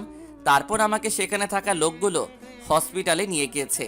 আমার অবস্থা খুব খারাপ, শরীর থেকে প্রচুর রক্তক্ষরণ হয়েছে। আমার বাসার লোকজনকে ফোন করে ডাকা হলো, সবাই কান্নায় ভেঙে পড়লো। বাবা মায়ের একমাত্র ছেলে, বুঝতেই তো পারছেন। হসপিটাল থেকে আমায় মৃত্যু ঘোষণা করার পর আমাকে মর্গে পাঠিয়ে দেওয়া হয়। এগুলো কিন্তু সুস্থ হওয়ার পরে জানতে পেরেছি। আমাকে মর্গে রাখা হলো। সেদিন হসপিটালে কোনো এক অকেশন চলছিল, মানে অনুষ্ঠান, তাই আমার পোস্টমর্টেম সেদিন করা হয়নি, কাল করবে বলে জানিয়েছে। হঠাৎ করে আমার জ্ঞান ফিরে, তখন আমি মর্গে লাশ রাখার রুমেই। ডাক্তারের ভুলের কারণে আমাকে মৃত ঘোষণা করা হয়েছে। তাছাড়া সায়েন্সে এমন ব্যাখ্যা আছে যে রোগীর রেসপন্স দুর্বল থাকার কারণে ডাক্তারদের বুঝতে সমস্যা হয়। আমার সাথে হয়তো সেটাই হয়েছে। যাই হোক, জ্ঞান ফিরে পাবার পরে আমি বুঝতেই পারছি না আমি কোথায় আছি। সাধারণত মর্গে অনেক ঠান্ডা, ফ্রিজের মতো, যাতে লাশ পচে গলে না যায়। আমার খুব ঠান্ডা লাগছে, কারণ আমার শরীরে পাতলা সাদা চাদরের মতো কাপড়টা ছাড়া আর কিছু নেই। আমি অন্ধকারে দরজা খুঁজে ধাক্কালাম, কাজ হলো না, বাইরে থেকে লক করা। আর সেদিন হসপিটালে অকেশন থাকার ফলে গার্ডরা সব ওখানেই, কিন্তু আমি ঠান্ডায় একদম জমে যাচ্ছি। রুমটা পুরো অন্ধকার, কিছু দেখতে পাচ্ছি না। এই রুমে অনেক লাশ রাখা আছে। আমি তাদের শরীরে চাদরের মতো কাপড়গুলো একসাথে করে আমার গায়ে জড়িয়ে নিলাম। তবে আমি তখনও বুঝিনি এটা কিসের কাপড়। হাতের কাছে যা পেয়েছি তাই কুড়িয়ে নিয়েছি। তখনও আমার মাথায় জান্নাতের কথা ঘুরপাক খাচ্ছে, আর ভাবছি কখন যে সকাল হবে। এরকম আর বেশিক্ষণ থাকলে এবার সত্যি সত্যি মরে যাব। মর্গে অসহায়ের মতো ঠান্ডায় কাঁপতে কাঁপতে আবারও জ্ঞান হারিয়ে ফেললাম। সকালের আগে জ্ঞান ফিরে পেলাম। মর্গের উপরে ছোট জানালা দিয়ে দিনের আলো দেখা যাচ্ছে। আলো দেখে আমার দেহে যেন প্রাণ ফিরে পেলাম। কিছুক্ষণ পর মর্গের এক গার্ড এসে দরজাটা খুলতেই আমি উঠে দাঁড়িয়ে তার দিকে ছুটে যাই। এটা দেখে সেই গার্ডটা ভয় পেয়ে দরজাটা আবারও লাগিয়ে দৌড়ে চলে যায়। ভয় পাওয়ারই কথা, কারণ মর্গে কখনো জীবন্ত মানুষ থাকে না। সো সেই গার্ডটা হসপিটালের ডাক্তার সহ আরও কিছু মানুষ নিয়ে এসে দরজাটা খুলতেই আমি আবারও দৌড়ে তাদের দিকে ছুটে গেলাম। সারা রাত অনেক ঠান্ডার মধ্যে ছিলাম, তাই গলা দিয়ে কোনো শব্দ বের হচ্ছিল না। এক ডাক্তার সবকিছু বুঝতে পেরে আমাকে তাড়াতাড়ি করে ইমার্জেন্সিতে নিয়ে গেল। সব ট্রিটমেন্ট শেষ করে আমাকে হসপিটালের এক রুমে রাখা হলো কিছুদিনের জন্য। ডাক্তার বলেছে এখানে কিছুদিন থাকলে পুরোপুরি সুস্থ হয়ে উঠবে। আব্বু ডাক্তারদের নামে পুলিশ কেস করতে চাইলে আম্মু বলল, থাক না, আমার ছেলেকে ফিরে পেয়েছি, এটাই অনেক, আমি আর কিছু চাই না। তখন ডাক্তার এসে আমাদের কাছে ক্ষমা চাইতেই আম্মু তাদের বলল, ক্ষমা চাইতে হবে না, আমার ছেলের মতো অন্য কারো ছেলের সাথে এমনটা করবেন না আর কোনো দিন। সেদিন যদি হসপিটালে অকেশন না থাকতো তাহলে আমার ছেলেকে পোস্টমর্টেম করা হতো, আর পোস্টমর্টেম হলে আমার ছেলেকে আর ফিরে পেতাম না। এই আম্মু আবারও কান্নাতে ভেঙে পড়ল। আমি আম্মুকে জড়িয়ে ধরে বললাম, সব কিছু তো ঠিক হয়ে গেছে, তাহলে এখন কেন কান্না করছো? হসপিটালে সেদিন আমার আত্মীয় স্বজন সবাই ছিল, কিন্তু আমার চোখ দুটো শুধু জান্নাতকেই খুঁজে বেড়াচ্ছিল। কিন্তু সেদিন এক নজর জান্নাতকে দেখার জন্য পাগলের মতো এদিক ওদিক তাকাতাকি করতে থাকি, কিন্তু জান্নাতকে কোথাও দেখতে পেলাম না। তখন সবার সামনেই হেসে দিয়েছিলাম। হাসিটা কষ্টের ছিল, এটা আর কেউ না বুঝতে পারলেও আমার পাশে বসে থাকা আকি বুঝে নিয়েছিল। আকি আমাকে সান্ত্বনা দিয়ে বলল, সব ঠিক হয়ে যাবে। সব তো ঠিকই আছে। না, সব ঠিক নেই। আচ্ছা, কি ঠিক নেই? খুব ভালো করেই বুঝতে পেরেছি, আপনার চোখ দুটো শুধু জান্নাতকেই খুঁজে চলেছে। তোমাকে জান্নাতের ব্যাপারে কে বলছে? আপনার রুম থেকে জান্নাতের দেওয়া চিরকুটটা পড়ে সব বুঝেছি। আপনাদের মাঝে কি হয়েছে আমি জানি না, তবে চিন্তা করবেন না, সব ঠিক হয়ে যাবে। সব ঠিক হলে তুমি কেমন করবে? তুমিও তো আমাকে ভালোবাসো, তুমি সেদিন মিথ্যা বলেছিলে। আমার ভালোবাসা মিথ্যে নয়, আমি জানি জোর করে কারো ভালোবাসা পাওয়া যায় না। আপনার মনে আমার জন্য কোনো জায়গা নেই। আপনি আপনার সবটা দিয়েই জান্নাতকে ভালোবেসে ফেলেছেন, সব বুঝি। তুমি এত কিছু বুঝলে কেমন করে? মেয়েদের অনেক কিছু বোঝার ক্ষমতা থাকে, সে আপনি বুঝবেন না। জি না, মেয়েরা অনেক কিছু বুঝতে পারে কিনা সেটা জানি না, তবে মেয়েদের কোনো কিছু কেউ বুঝতে পারে না। যেমন আমি, জান্নাত কেন এমন করছে কিছুই বুঝতে পারছি না। আপনার ভালোবাসা যদি সত্যি হয়ে থাকে তাহলে অবশ্যই জান্নাত আপনার জীবনে আবার ফিরে আসবে। তাহলে তোমার ভালোবাসার কি হবে? আমার ভালোবাসা না হয় অপূর্ণই থেকে যাবে। সব ভালোবাসার যে পূর্ণতা পেতে হবে এমন তো কোনো কথা নেই। ভালোবাসার মানুষকে সারা জীবনের জন্য পেতে হলে অনেক বড় কপাল লাগে, আর সেটা তো আমার নেই। এইটুকু বলে আখি চোখের পানি লুকিয়ে মুচকি হেসে রুমের বাইরে চলে গেল। আখি বাইরে চলে গেলে আম্মু ভিতরে এসে বলল, বাবা কিছু লাগবে? হুম, কি লাগবে বাবা? একটু বাইরে যেতে চাই। কেন, কি লাগবে বল আমাকে, আমি এনে দিচ্ছি। সিগারেট লাগবে, এনে দিতে পারবে? আম্মু জানেই আমি অনেক আগে থেকে সিগারেট খাই, শুধু গল্পে, বাস্তবে সিগারেটের ধোয়া পর্যন্ত সহ্য করতে পারি না। আম্মু কিছুক্ষণ চুপ থেকে বলল, তোর এই অবস্থায় কিভাবে সিগারেট দিই তোকে? প্লিজ মা, আর পারতেছি না, একটা খেলে কিছু হবে না। আচ্ছা দেখছি কি করা যায়। এই বলে আম্মু চলে গেল। কিছুক্ষণ পর আকিকে দিয়ে একটা প্যাকের ভিতরে একটা সিগারেট আর একটা মেস পাঠিয়ে দিয়েছে। এসব দেখে আকি বলে উঠল, আপনার তুলনা হয় না। আপনার আম্মুর সাথে আপনি এতটা ফ্রি, আগে জানতাম না। হুম। আমি আস্তে আস্তে উঠে ওয়াশরুমে গিয়ে সিগারেট খেয়ে আসলাম। এইভাবে 2 দিন চলে গেল। ডাক্তার এসে বলল, হুসাইন ঠিক হয়ে গিয়েছে, তবে কিছু ওষুধ লিখে দিচ্ছি, ওগুলো ঠিকমতো কিছুদিন খেলে পুরোপুরি সুস্থ হয়ে উঠবে। আচ্ছা আমার ছেলেকে বাসায় নিয়ে যেতে পারবো কবে? কাল সকালে, তবে আজ বিকেলেও নিয়ে যেতে পারেন, সমস্যা নেই। কখন বাসায় যেতে চাও বাবা? এখনই যাব। এখন যেতে পারবে না? আচ্ছা তাহলে আমরা বিকালের দিকে বাসায় যাব। আমি মাথা নেড়ে হ্যাঁ বললাম। বিকেলের দিকে আমাকে বাসায় নিয়ে আসা হলো। সন্ধ্যার দিকে জান্নাতের কথা খুব মনে পড়ছিল। শরীরটাও তেমনভাবে ঠিক হয়নি। আমি সকল রাগ অভিমান ভুলে পায়ে হেঁটেই জান্নাতের বাসার উদ্দেশ্যে বেরিয়ে পড়লাম। জান্নাতের বাসার সামনে যেতেই দেখতে পেলাম জান্নাতের রুমের লাইটটা অফ। কিন্তু এখন জান্নাতের রুমের লাইট অফ থাকার কথা না। আমি দরজাতে নক করার সাথে সাথে আন্টি দরজা খুলে দিল। তুমি অসুস্থ তো এত কষ্ট করে এখানে আসার কি দরকার ছিল? হসপিটালে আমাকে সবাই দেখতে এসেছিল, আপনিও ছিলেন, কিন্তু জান্নাত আসেনি কেন? ওর কি কোনো সমস্যা হয়েছে? আন্টির মুখের দিকে তাকিয়ে লক্ষ্য করলাম আন্টি কোনো কিছু আমার কাছ থেকে লুকাচ্ছে। না বাবা, তেমন কিছু না। আন্টি আমাকে নিয়ে জান্নাতের রুমে গেল। আন্টি লাইটটা অন করতেই দেখতে পেলাম জান্নাত ঘুমাচ্ছে। তবে এটা সেই আগের জান্নাত না, অনেক শুকিয়ে গিয়েছে, চোখের নিচে কালো কালো ছাপ পড়ে গিয়েছে। আমি জান্নাতের পাশে বসে জান্নাতের মাথায় হাত রাখতেই ওর ঘুমটা ভেঙে গেল। জান্নাত বিছানায় উঠে বসে আমাকে বলল, কেমন আছিস? ভালো, তবে তোর এই অবস্থা কেন? এমনি, হো কিছু না, বাদ দে। আচ্ছা, তোকে একটা কথা বলার ছিল। বল। 2 দিন পর আমার বিয়ে, সো আমার বিয়েতে তোকে কিন্তু আসতেই হবে। আমার মাথায় যেন আকাশ ভেঙে পড়ল। ডাক্তার বলেছিল আমি যেন কোনো কিছুর চাপ না নেই।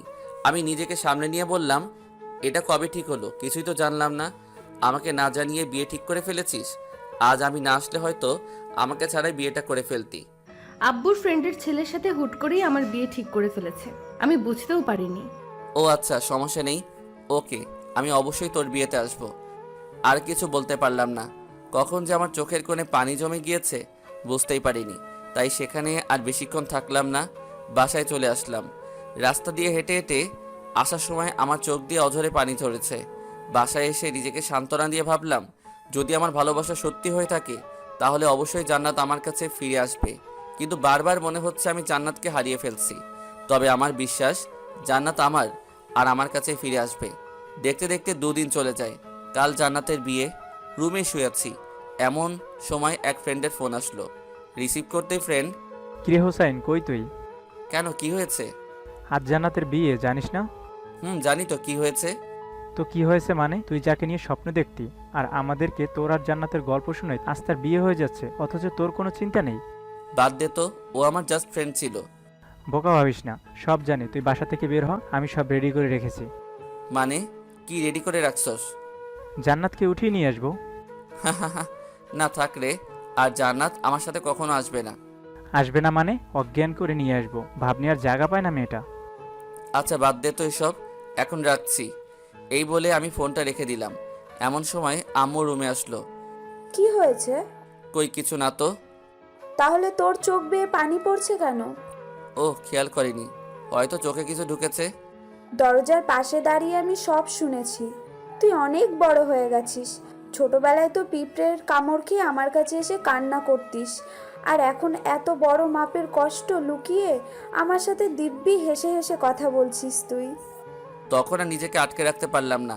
আম্মুকে জড়িয়ে ধরে কান্না সুরে বললাম, মা, জান্নাতকে খুব ভালোবেসে ফেলেছি, হয়তো বা নিজের থেকেও বেশি। তো চিন্তা কিসের? তোর ফ্রেন্ডের সাথে গিয়ে উঠিয়ে নিয়ে আয়। পরে যা হবে আমি বুঝবো, তবে তোর কষ্ট দেখতে রাজি নই আমি। জান্নাত যদি জাস্ট একবার বলতো যে আমাকে ও এখনো ভালোবাসে, তাহলে জান্নাতকে আমার কাছ থেকে কেউ আলাদা করতে পারতো না। বাট ও তো এখন আমাকে সহ্যই করতে পারে না, তাই যা হবার হবে সব ভাগ্যের উপর ছেড়ে দিয়েছি। তাহলে এখন কি করবি? কিছু না, ভাগ্যে যদি থাকে তো জান্নাত ফিরে আসবে, আর না থাকলে যাক, বাদ দাও। সে তুই যা ভালো বুঝিস কর, তবে এভাবে মনমরা হয়ে বসে থাকবি না, আমার কিন্তু খারাপ লাগে। ওকে। আম্মু চলে গেলে আবার আকি ভিতরে আসতে চাইলে আমি বললাম, বাহিরে আর কেউ আছে? না। আচ্ছা, এখানে কি ইন্টারভিউ চলছে নাকি যে একের পর এক আসছো? এভাবে বলছেন কেন? আচ্ছা, চলে যাচ্ছি। না, কি বলবে বলে যাও। আজ আমি আমাদের বাসায় চলে যাচ্ছি, তাই বলতে আসছিলাম। ততক্ষণ আপনি আপনার আম্মুর সাথে কথা বললেন, তাই ভেতরে আসিনি। আকির কথা শুনে কিছুক্ষণ চুপচাপ বসে রইলাম, তারপর বললাম, আজকে কেন যেতে হবে? আসছি তো অনেক দিন হলো। বাসা থেকে আম্মু ফোন দিয়েছিল, বলল বাসায় চলে আসতে। আজ তো যেতে পারবো না। কেন পারবো না? আজ জান্নাতের বিয়ে। তাই কি? তাই কি মানে? আমি কান্না করলে আমাকে সান্ত্বনা কে দিবে শুনি? আপনি বাচ্চাদের মতো কান্না করবেন? হুম। ওকে, তাহলে আপনার কান্না দেখতে আজ না হয় থেকেই যাই, কি বলেন? থ্যাঙ্কস। চলে যাচ্ছিলাম, তাই আপনার জন্য একটা সিগারেটের প্যাকেট নিয়ে এসেছি। ভাবলাম এটা দিয়ে চলে যাব। কই দাও তাহলে। জি না, আজ তো যাওয়া হচ্ছে না, তাই কাল যাওয়ার সময় দিব। না, এখন এটা দাও, পরে না হয় আরেক প্যাকেট দিয়ে যাবে। ওকে। আকি সিগারেট দিয়ে চলে গেল। দিনটা কষ্টে কোনোভাবে কাটিয়ে নিলাম। জান্নাতকে হয়তো রাত 1টা-2টার দিকে ওদের বাসা থেকে নিয়ে যাবে বিয়ের সব কাজ সম্পন্ন করে। এখন সন্ধ্যা নেমে গিয়েছে, কষ্টটা যেন ধীরে ধীরে বেড়েই চলেছে। আজ সারাদিন আমার রুম থেকে বের হয়নি। জান্নাতকে শেষ একটি বারের জন্য দেখার জন্য মনটা পাগলের মতো ছটফট করছে, তাই দৌড়ে জান্নাতের বাসার দিকে ছুটে গেলাম। দূর থেকেই বিয়ে বাড়ির হইচই শুনতে পেলাম। বুকের বাপাসটা কষ্টে যেন অবশ হয়ে যাচ্ছে। আমি আস্তে আস্তে জান্নাতদের বাসায় ঢুকলাম। বাসায় অনেক লোকজন, পরিচিত কাউকে খুঁজে পাচ্ছি না যে জান্নাতের কথা জিজ্ঞাসা করব। হঠাৎ জান্নাতের এক মেয়ে ফ্রেন্ডকে দেখতে পেলাম, ওর নাম রূপা। রূপা আমাকে দেখতেই আমার দিকে ছুটে আসলো। রূপা বলল, হুসাইন ভাইয়া, আপনি এখানে কেন? জান্নাত তো উপরে। জান্নাত উপরে? আচ্ছা, আপনি নাকি মৃত থেকে জীবিত হয়েছেন। কে বলেছে এগুলা? এলাকার সবাই জানে, আমি জানবো না? ও, কিন্তু মৃত মানুষ কখনো জীবিত হয় না। আমার রেসপন্স দুর্বল ছিল, তাই অমনটা হয়েছিল। ও আচ্ছা, এখন বুঝলাম। বাট এই সামান্য কাহিনীকে লোকেরা রচনা করে ফেলেছে। আপনি নাকি কবর থেকে উঠে এসেছেন, আরো এরকম অনেক কিছু বলেছে তারা। ওহ, বাদ দাও। আচ্ছা, আমাকে একটু জান্নাতের কাছে নিয়ে যেতে পারবে? আপনি হলেন জান্নাতের বেস্ট ফ্রেন্ড, আপনাকে আমার নিয়ে যেতে হবে কেন? আপনি তো যেতে পারেন। রূপার কথা শুনে জান্নাতের আর আমার সেই আগের মিষ্টি ফ্রেন্ডশিপের কথা মনে পড়ে গিয়েছে। কতই না সুন্দর ছিল সেসব দিনগুলো। এগুলো ভাবতে ভাবতে চোখের কোণে অনেকটা পানি জমে গিয়েছে। আমি রূপাকে বললাম, আচ্ছা তুমি যাও তাহলে। রূপা চলে গেলে আমি উপরে গেলাম। দরজার বাহির থেকে জান্নাতকে দেখতে পেলাম।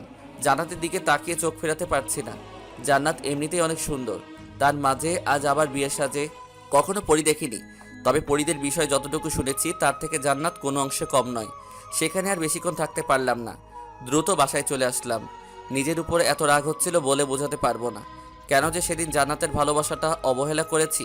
সেদিন জান্নাতকে ফিরিয়ে না দিলে আজ হয়তো আমার এমন দিন দেখতে হতো না। রাগে আমার রুমের জিনিসপত্র ভাঙতে শুরু করে দেই। জিনিসপত্র ভাঙার শব্দ পেয়ে নিচ থেকে আম্মু আপু চলে আসে। আমাকে সান্ত্বনা দিয়ে তারা চলে যায়। আমাকে বলে ঘুম আসতে, তবে ঘুম আসছিল না বলে 3-4টা ঘুমের ওষুধ একবারে খেয়ে ফেলি। এখন আর বিছানায় উঠতে পারিনি। বিছানার নিচে ফ্লোরে ঘুমিয়ে পড়লাম।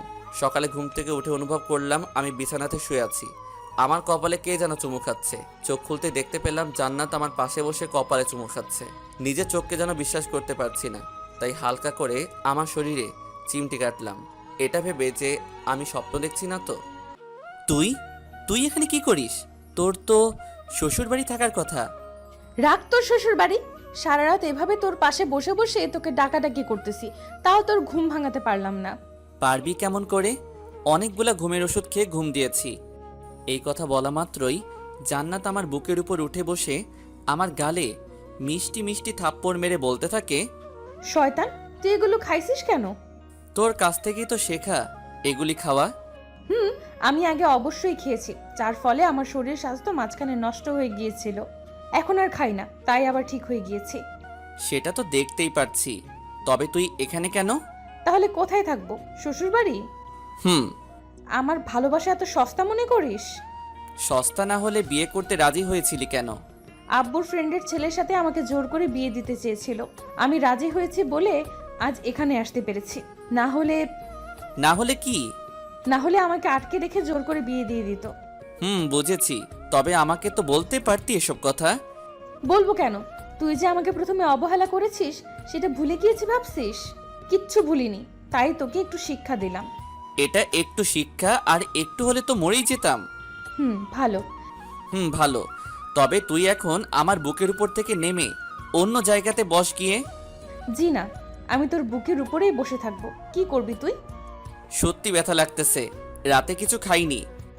এমন সময় আখি রুমে আসলো, এসে বলল আমাকে আর জান্নাতকে আম্মু নিচে ডাকছে। জান্নাত আমার উপর থেকে উঠে বসে আখিকে বলল, তুমি তাহলে আখি? হুম। হুসাইনের মুখে তোমার কথা অনেক শুনেছি, যা শুনেছি তার থেকে কোনো অংশে কম নয়। অনেক সুন্দরী তুমি। কি যে বলেন আপু, আপনার সৌন্দর্যের মাঝে সকল সৌন্দর্য হার মেনে যাবে। আমি এতটাও সুন্দর না, ওকে? আমি হুসাইনের কাছ থেকে শুনেছি তুমি নাকি হুসাইনকে লাইন করো। আখি চুপ করে রইলে জান্নাত বলল, তোমাকে হুসাইনের থেকে ভালো একটা ছেলে এনে দিব। আর হুসেন কিন্তু বেশি একটা ভালো না, ওকে আমি খুব ভালোভাবেই চিনি। তবে মন থেকে ভালোবেসে ফেলেছি, কি আর করার, তাই ছুটে চলে আসলাম। ভালোই হয়েছে, আপনাকে ছাড়া উনি অনেক কষ্টে ছিল।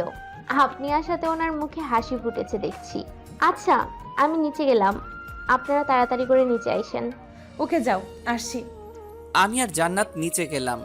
জান্নাত আম্মুর পায়ে সালাম করলো। আম্মু জান্নাতকে বলল, তুমি এখানে আসছো, এটা কি তোমার বাসায় জানে? না, কেউ জানে না। তাহলে তো তাদের ফোন দিয়ে জানাইতে হবে, তা না হলে তারা চিন্তায় থাকবে। না, ফোন দিয়ে না, ফোন দিলে এসে আমাকে নিয়ে যাবে। আরে সমস্যা নেই, আসছো যখন নিয়ে যেতে পারবে না। চিন্তা করো কেন, আমি তো আছি, দেখি কেমন করে নিয়ে যাই। খুব ভয় করছে, আব্বু যে রাগী। সমস্যা নেই, আমি ফোন দিচ্ছি। আম্মু জান্নাতদের বাসায় ফোন দিয়ে জানায়, জান্নাত আমাদের বাসায় তা জানালো। এরপর আম্মু আমাকে বলল, আচ্ছা তোরা গল্প কর, আমি আসছি। আমি জান্নাতকে নিয়ে উপরে চলে গেলাম। উপরে এসে জান্নাত আমাকে বলল, তুই রাতে কিছুই খাসনি? খেয়েছি তো। কি খাইছিস? এই ধরো সিগারেট, আরও নেশা জাতীয় অনেক কিছু। এসব খেয়ে কি লাভ বলতো আমাকে? জানি না। ভালো, তুই থাক, আমি নিচ থেকে আসছি। কই যাস? নিচে। আবার পালিয়ে যাবি না তো? তখন জান্নাত আমার দিকে ভ্রু কুঁচকে কিছুক্ষণ তাকিয়ে থেকে আমাকে ভয় দেখিয়ে নিচে চলে গেল। কিছুক্ষণ পর আমার জন্য জান্নাত নুডলস করে নিয়ে এসে আমাকে খাইয়ে দিতে শুরু করলো। আমিও মনের সুখে খাওয়া শুরু করলাম। সব নুডলস কখন যে শেষ করে ফেলেছি নিজেও জানি না। আচ্ছা, নুডলসটা কে রান্না করেছে? কে আবার? আমি। ও, খুব ভালো হয়েছে, প্লিজ আবার করে নিয়ে আসবি। ওকে, যাচ্ছি। জান্নাত আবারও নুডলস করে নিয়ে আসলো। আমি জান্নাতকে বললাম, তুমি রাতে কিছু খেয়েছো? চিন্তায় ভালো লাগে না, আবার খাওয়া? তার মানে রাতে কিছু খাওনি? না। এর জন্যই তোমাকে আবার নুডলস করে আনতে বলেছি। কেন, তুমি খাবে না? আর কত খাবো, অনেক খেয়েছি। এখন তুমি হাঁ করো, আমি খাইয়ে দিচ্ছি। খাওয়া শেষ করতে জান্নাত আমার বুকের মধ্যেই টি শার্ট ও মুখ মুছে বুকেই মাথা রেখে চুপচাপ বসে রইল। আমিও কিছু না বলে পাগড়িটাকে বুকে জড়িয়ে নিলাম। কিছুক্ষণ পর লক্ষ্য করলাম আমার টি শার্ট কেমন যেন ভেজা ভেজা লাগছে। জান্নাতের মাথা আমার বুকের উপর থেকে উঠাতে চাইলে জান্নাত আরো শক্ত করে আমাকে জড়িয়ে ধরল। আমি কোনোভাবে জান্নাতের মাথা উঁচু করতেই দেখতে পেলাম জান্নাত কান্না করছে। কান্না করছো কেন? খুব ভয় করছে। কেন? কিছুক্ষণ পর যদি আব্বু এসে আমাকে নিয়ে যায়, যদি তোমাকে হারিয়ে ফেলি, তাহলে সত্যি সত্যি আমি কিন্তু সুইসাইড করব, এটা জেনে রেখো। কি সব বলছো এগুলা? পাগল হয়ে গেছো নাকি? আর ভাবলে কেমন করে আমার কাছ থেকে তোমাকে কেউ আলাদা করতে পারবে? আসতে দাও তোমার ওই টাকলা বাপটাকে। তখনই নিচ থেকে আম্মু বলল, জান্নাতকে নিয়ে আই, ওর বাবা আসছে। জান্নাত আমাকে জড়িয়ে ধরে বলল, আমি যাব না, তুমি যাও। যাবে না মানে? এখন কিন্তু কোলে উঠিয়ে নিয়ে যাব। ওকে চলো, আমার বিশ্বাস আছে তোমার উপরে। নিচে আসলাম জান্নাতকে নিয়ে, তবে জান্নাত আমার পিছনে মুখ লুকিয়ে লুকিয়ে আসতে থাকলো। নিচে যেতেই দেখি জান্নাতের বাবা সহ আরও অনেকে এসেছে, সাথে কাল যার সাথে জান্নাতের বিয়ে হওয়ার কথা ছিল সেও এসেছে, তাও আবার বিয়ের সাজে। ছেলেটার নাকি জান্নাতকে খুব পছন্দ হয়েছে, তাই কাল থেকেই জামাই সেজে ঘুরছে। জান্নাতকে পেলেই নাকি বিয়ে করে ফেলবে, যেখানে পাবে সেখানেই। কি আজব ক্যারেক্টার। যাই হোক, জান্নাতের বাবা তো রাগে আগুন, কারো কথাই তিনি শুনছেন না। ওনার এক কথা, জান্নাতকে না নিয়ে এখান থেকে যাবেই না। জান্নাতের বাবা জান্নাতকে বলছে, তুমি যদি আজ আমার সাথে না আসো তাহলে আর কখনো আমার বাসায় তোমার কোনো জায়গা হবে না। এত বড় কথা শুনেও জান্নাতের শরীরের একটা লোমও নড়ল না, মানে কোনো রিয়াক্টই করলো না। এই কথা শুনে এটার মানে একটাই, জান্নাত আমাকে প্রচুর বিশ্বাস করে ফেলছে, তার সাথে আমার উপর অনেক আস্থা রেখেছে। জানি না এই বিশ্বাসের ঠিকঠাক মূল্য দিতে পারবো কিনা, তবে আমি পুরো চেষ্টা করব যাতে জান্নাতের কখনো এটা মনে না হয় যে সে ভুল মানুষকে ভালোবাসে। জান্নাতের বাবা আরও নানা রকম ইমোশনাল কথা বলতে থাকে। একসময় বিরক্ত হয়ে গেলাম, তাই আমি জান্নাতের বাবাকে বললাম, জান্নাতের গর্ভে আমার সন্তান আছে, সত্যিটা জানাতে দেরি করে ফেলেছি, তবে আজ বলতেই হচ্ছে। এখন আপনি নিয়ে যেতে পারেন। জান্নাতের বাবা তবু জান্নাতকে নিয়ে যেতে চাইলে জান্নাতের সাথে বিয়ে হওয়ার কথা সে ছেলেটা বলল, জান্নাতকে পছন্দ করেছি ঠিক আছে, তবে অন্যের সন্তানের বাবা হতে যাব কেন? এই বলে ছেলেটা চলে গেল। তবে যাওয়ার আগে আমাকে বুকে জড়িয়ে নিয়ে বলল, ভাই অনেক বড় ধোঁকা থেকে বাঁচিয়ে দিলে, অনেক অনেক ধন্যবাদ। ছেলেটা চলে গেলে জান্নাতের বাবা জান্নাতকে বলল, হুসেনের কথা কি সত্যি? হুম। এরপর জান্নাতের বাবা আর কোনো কথা না বলে আমাদের বাসা থেকে চলে যায়। বাবা চলে যাওয়ার সাথে সাথে জান্নাত আমাকে শক্ত করে জড়িয়ে ধরল। বুঝতে পেরেছি জান্নাত এতক্ষণ অনেক ভয় ভয়ে ছিল। আম্মু আব্বু আমাদের বিয়ে আজকেই করিয়ে দিবে, হালকা অনুষ্ঠান করে বড় করে অনুষ্ঠান করবে। কিছুদিন পর জান্নাতের বাবার রাগটা মিটে গেল। এখন শুধু জান্নাতের পক্ষ থেকে জান্নাতের আম্মুই আসবে, আর কেউ না। বিয়েটা অবশেষে করেই ফেললাম। আমার সাথে চোখ রাঙিয়ে কথা বলা সেই জান্নাত বিয়ের পর এখন আমার দিকে তাকাতেই লজ্জায় লাল হয়ে যাচ্ছে। সারাটা দিন অনেক ধকল গিয়েছে, সিগারেট খাওয়ার টাইম পাইনি। বিয়ের কাজ শেষ হবার পর আমি একটু ফ্রি হতে পেরেছি, তাই সুযোগটা মিস করলাম না। সিগারেটের প্যাকেটটা নিয়ে দৌড়ে ছাদে চলে গেলাম। পকেট থেকে সিগারেট বের করতে যাব, এমন সময় দেখি ছাদে আমার কিছু আত্মীয় স্বজন সন্ধ্যায় হাওয়া খাচ্ছে। তারা আমাকে দেখলেই ডাক দিয়ে নানা রকম প্রশ্ন করবে, কারণ সারাদিন আমাকে খুঁজে পাইনি। তাই শব্দ ছাড়া আবার নিচে চলে আসলাম। এখন সিগারেট খাবো কোথায় এই নিয়ে পড়ে গেলাম মহা চিন্তায়। নিচেও অনেক লোক, তাই ভাবলাম বাসার বাইরে গিয়ে সিগারেট খেয়ে আসবো। তাই নিচে এসে সবার চোখের আড়ালে আড়ালে গেটের সামনে আসলাম। চোখ বুজে বাহিরের দিকে দৌড়ে লাগাবো, এমন সময় পেছন থেকে কে যেন আমার হাত টেনে ধরেছে। পেছন ফিরে দেখি পাশের বাসার বুড়া দাদা। আমি বললাম, কি হয়েছে দাদা, কিছু বলবেন? দাদা বুড়া মানুষ, তাই একটা কথা বলতে সময় নাই 3-4 মিনিট। এমনিতে সিগারেটের প্যারা, আবার কি এক জ্বালাতন রে বাবা। আমি আবারও বললাম, কি কিছু বলবেন? মেয়ে পছন্দ হয়েছে। প্রেম করে বিয়ে করেছি, জানো না? ও ও প্রেম করে বিয়ে করেছো? আচ্ছা এখন আমি আসি। আমি চলে যেতে চাইলে উনি আমার হাত আরো শক্ত করে চেপে ধরলো। কি যেন বলবে মনে হচ্ছে, কিন্তু ওনার একটা কথা বলতেই 2 মিনিট লাগে। 2 মিনিট পর দাদা আবার বলল, কোথায় যাও? একটু বাইরে যাচ্ছি। দাদা আমার হাত ছাড়ছেই না, তবে এখন আমি সিগারেট না খেয়ে থাকতেই পারছি না, তাই আমার আশেপাশে ঘুরতে থাকা কিছু আত্মীয় স্বজনকে ডাক দিলাম। তারা বলল, কি হুসাইন? দাদা বলছে যে ওনাকে নাকি ঠিক মতো কেউ আদর যত্ন করেনি। আমার একটু বাইরে কাজ আছে, আপনারা দাদাকে ঠিকঠাকভাবে যত্ন আত্তি করে নিয়ে আসেন। কি দাদা, লজ্জা পাওয়ার কি আছে, আসেন আমাদের সাথে। এই বলে দাদাকে ওনারা নিয়ে গেল। যাক বাবা, বাঁচা গেল। এই ভেবে গেটের বাইরে পা দিব, এমন সময় পেছন থেকে আপু বলল, কই যাস হুসাইন? এই তো একটু বাহির থেকে ঘুরে আসি। কোথাও যেতে হবে না, জান্নাত রুমে একা বসে আছি, রুমে আয়। কি আর করার, সিগারেটের অসমাপ্ত প্যারা নিয়ে রুমে প্রবেশ করলাম। রুমে গিয়ে দেখতে পেলাম জান্নাত বিছানাতে বসে আছে। আমাকে দেখেই বলে উঠল, কই গিয়েছিলে? এই তো একটু বাহিরেই। কেন? এমনি। এমনি না, নিশ্চয়ই সিগারেট খেতে গিয়েছো। ও, বুঝে ফেলেছো তাহলে। হুম। আমি তখন চুপ করে বিছানায় বসলাম। জান্নাতের কানের কাছে মুখ নিয়ে বললাম, আচ্ছা শোনা, একটা সিগারেট খেতে পারি? এত সুন্দর করে যখন ডাক দিয়েছো তাহলে এক কাজ করো, কি কাজ? জাস্ট একটা সিগারেট খাবে, তারপর গোসল করে আমার কাছে আসবে। কেন, সিগারেট খেলে গোসল করতে হয় নাকি? হবে, কারণ সিগারেটের ঘ্রাণ আমার একদম সহ্য হয় না। কি আর করার, সিগারেট খেয়ে গোসল করে আসলাম। জান্নাত আমাকে চমকে দিয়ে বলে উঠল, হুসাইন আমার বাবু লাগবে। মানে আমরা বাবু নেব। বাসরাত শুরুই করলাম না, বাচ্চার কথা বলছো কেন? তাহলে তুমি বাবাকে যে বললে আমার গর্ভে নাকি তোমার বাচ্চা, বলেছি, বিপদে পড়ে। তাহলে এখন আমি নিব, কারণ মা হওয়ার ইচ্ছে জেগেছে মনে। তুমি নিজেই তো বাচ্চা। এত কিছু জানি না, আমার লাগবে তো লাগবেই। বাসরাতে পাগলিটার কথা শুনে খুব হাসি পাচ্ছিল। যাই হোক, বিয়ে যখন করেছি বাসরাত তো করতেই হবে। আমি লাইটটা অফ করে জান্নাতের কাছে যেতেই জান্নাত আমাকে জড়িয়ে ধরলো। আমি জান্নাতের কপালে, গালে, ঠোঁটে কিস করতে থাকি। সেদিন জান্নাতের ঠোঁটটা নরম চকলেট ভেবে কামড় দিয়ে একটু ছিঁড়েই ফেলেছি।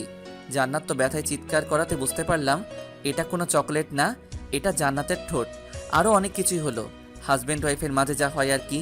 অনেক রাত পর্যন্ত গল্প করে শেষ রাতের দিকে ঘুমিয়ে পড়ি। সকালে ঘুম থেকে উঠে দেখি জান্নাত পাশে নেই। এত সকাল সকাল কই যাবে? ঠিক তখনই আমার ফোনে একটা ফোন আসলো। রিসিভ করতেই ওপাশ থেকে বলে উঠল, কি মিস্টার হুসেইন, ঘুম কেমন হলো? জান্নাতকে খুঁজে পাচ্ছ না তো, তাই না? জান্নাতকে আর পাবেও না। বড় ঝড় আসার আগ মুহূর্তে কিন্তু সবকিছু ঠান্ডা হয়ে যায়। কাল তোমাদের বাসা থেকে ঠান্ডাভাবে চলে এসেছি আজকের এই দিনটার জন্য। হা হা হা, তুমি আমাকে চিনো না হুসেইন। যাই হোক, পারলে জান্নাতকে খুঁজে নিও। Good bye, see you. তার মানে এটা জান্নাতের আব্বু। এই বলে ফোনটা রেখে দিল, আমাকে কথা বলার কোনো সুযোগই দিল না। বিয়ের পর দিন বউ গায়েব। বিষয়টা ভেবেই কেমন যেন শরীরের লোমগুলো দাঁড়িয়ে যাচ্ছে। আমি দৌড়ে নিচে গেলাম, আম্মুকে বললাম, আম্মু জান্নাত কোথায়? জান্নাত তোর বাবার সাথে বাইরে গেছে। উফ মা, যেতে দিলে কেন? জান্নাতের বাবা তো আজকে ঠান্ডাভাবেই বলল যে বিয়ে তো হয়েই গেছে। যাই হোক, এখন আর আমার কোনো রাগ নাই। তবে জান্নাতের দাদু অনেক অসুস্থ, তাই জান্নাতকে কিছুক্ষণের জন্য তাদের বাসায় নিয়ে যাবে। সমস্যা নেই, কিছুক্ষণ পর আবার দিয়ে যাবে। আমাকে না বলে কেন গেল? জান্নাত তোর সাথে দেখা করার জন্য বারবার উপরে আসতে চাইছিল, তবে জান্নাতের বাবা বলল হুসাইন তো এখনো ঘুমোচ্ছে, ঘুম ভাঙার আগেই জান্নাতকে দিয়ে যাবে। আমি মাথায় হাত দিয়ে ফ্লোরে বসে পড়লাম। এত বড় প্রতারণা আমার সাথে হবে, স্বপ্নেও কখনো ভাবিনি। চিন্তা করিস না, একটু পরেই দিয়ে যাবে। আর কখনো দিয়ে যাবে না, একেবারেই নিয়ে গিয়েছে। কি বলিস এইগুলা? আমি আর কিছু ভাবতে পারছি না। আম্মুও চুপ হয়ে গিয়েছে। বাইকটা বের করলাম, সাথে অনেক কিছু নিয়ে গেলাম, হকি স্টিক, সাথে আরও কিছু জিনিস যেগুলোর নাম বলা যাবে না। বেরিয়ে পড়লাম জান্নাতদের বাসার উদ্দেশ্য নিয়ে। আর জান্নাতকে নিয়ে আসার সময় যে আমাকে বাধা দিবে, সোজা কথায় তাকে লাশ করে ফেলবো, সে জান্নাতের বাবা হোক বা অন্য কেউ। কারণ এত কাহিনী আর ভালো লাগছে না। জান্নাতের বাসায় এসে দেখি দরজাতে তালা ঝুলানো। আমি জান্নাতের বাবাকে ফোন দিলাম। ফোন দিতেই রিসিভ করে হ্যালো বলল। কই তুই? তোদের বাসায় তালা ঝুলানো কেন? কি সুন্দরী মেয়ে জন্ম দিছ বলে এত ভাব? এখন শুধু তোর সুন্দরী মেয়ে না, জান্নাত এখন আমার সুন্দরী বউ। জান্নাতের বাবা নিশ্চুপ। আবার আমি বললাম, কত বড় কলিজা থাকলে আমার কাছ থেকে বিয়ের পর দিন জান্নাতকে নিয়ে চলে গেলি? সাহস থাকলে সামনে আয়, আমি তোদের বাসার সামনে। বাবা, আমি এক গ্লাস পানি খেয়ে এসে কথা বলি। আচ্ছা বাবা, শ্বশুরের সাথে কেউ এমন আচরণ করে? তাহলে কেমন আচরণ করব? সম্মান দিয়ে কথা বলবো, তাই না? তাছাড়া কি? আমি বয়স দেখে সম্মান দেই না, চরিত্র দেখে সম্মান দেই। বিয়ের পর জান্নাতকে আমার কাছ থেকে আলাদা করে এখন সম্মান ভিক্ষা চাওয়া হচ্ছে। জামাই আমার পুরাই আগুন। ভালোভাবে বলছি, জান্নাত এখন কই আছে? ঠিকানাটা দেন, আমি গিয়ে নিয়ে আসছি। বলবো না, যা করার করো। ওকে। এই বলে ফোনটা রেখে দিলাম। কি করব বুঝতে না পেরে রাগের মাথায় বাইক থেকে হকি স্টিকটা বের করে জান্নাতদের বাসার জানালার গ্লাসগুলো ভাঙতে শুরু করে দিলাম। সেখান থেকে একটা কাচের টুকরো আমার হাতে ঢুকে যায়, সাথে সাথে অনেক রক্ত বের হতে শুরু করে দেয়। এই অবস্থায় বাইক চালাতে পারবো না, তাই এক ফ্রেন্ডকে ফোন দিলাম। এরপর ও আমাকে হসপিটালে নিয়ে গিয়ে হাতের ভিতর থেকে কাচের টুকরো বের করে, আরও ট্রিটমেন্ট করে। অনেক হয়েছে, এবার চল তোকে বাসায় নামিয়ে দিয়ে আসি। জান্নাতকে না নিয়ে আমি বাসায় যেতে পারবো না। তাহলে এখন কি করবি? আচ্ছা, ওই টাকলার বাচ্চা মানে জান্নাতের বাবা কোথায়? চাকরি করে জানিস? হুম, চিনি তো। চল তাহলে ওনার অফিসে গিয়েই খোঁজ নেই, যদি কোনো তথ্য পাওয়া যায়।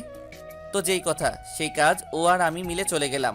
জান্নাতের বাবার অফিসে থেকে কোনো তথ্যই পেলাম না। তারা জানায় উনি নাকি 2 দিন হলো অফিসে আসছেন না। কি আর করার, এক আকাশ পরিমাণ ডিপ্রেশন মাথায় নিয়ে বাসায় ফিরলাম। বাসায় ঢুকতেই আমার চোখ কপালে উঠে গেল, কেননা দরজাতে নক করতেই জান্নাত দরজা খুলে দিল। আমি তো পুরো অবাক, এক দৃষ্টিতে জান্নাতের দিকে তাকিয়ে রইলাম। ভিতরে আসো। আমি ভিতরে যেতেই দেখি, ও মা, জান্নাতের বাবা মা সহ জান্নাতের আরও কিছু কাজিন আমাদের বাসায় আমারই রুমে বসে আড্ডা দিচ্ছে। অথচ জান্নাতকে আমি সারা শহর খুঁজে বেড়াচ্ছি। আমাকে দেখেই আম্মু বলে উঠল, বলছিলাম না জান্নাতকে একটু পরেই দিয়ে যাবে। আমি কিছু বললাম না, কারণ রাগের মাথায় জান্নাতের বাবার সাথে অনেক খারাপ আচরণ করে ফেলেছি। খারাপ ভাষায় গালিগালাজও করেছি। ভেবেছিলাম জান্নাতের বাবা হয়তো শয়তান টাইপের মানুষ, তবে এখন বুঝতে পারলাম উনিও আমার বাবার মতোই সহজ সরল। এখন জান্নাতের বাবার কাছে ক্ষমা চাইতে হবে, কিন্তু কিভাবে সেটা বুঝতেছি না। কেউ কিছু বোঝার আগেই আমি জান্নাতের বাবার কাছে গিয়ে মাথাটা নিচের দিকে ঝুঁকিয়ে বললাম, আমার ভুল হয়েছে, আপনি মজা করেছেন আর আমি এটা সত্যি ভেবেছি। কারণ হলো আমাদের বিয়েটা আপনার ইচ্ছার বিরুদ্ধে হয়েছে, তাই ভেবেছি সত্যি সত্যি আপনি জান্নাতকে নিয়ে গিয়েছেন। বিয়ের পরদিন এমন কিছু হবে কল্পনাও করতে পারিনি, তাই রাগের মাথায় আপনাকে অনেক কথা শুনিয়েছি। প্লিজ আমাকে আপনার ছেলে ভেবে মাফ করে দেন। জান্নাতের বাবা তখন উঠে দাঁড়িয়ে আমার কাঁধে হাত রেখে বলল, তোমার কোনো ভুল হয়নি, ভুল তো আমার হয়েছে। জান্নাতের কথাই কাজ করে।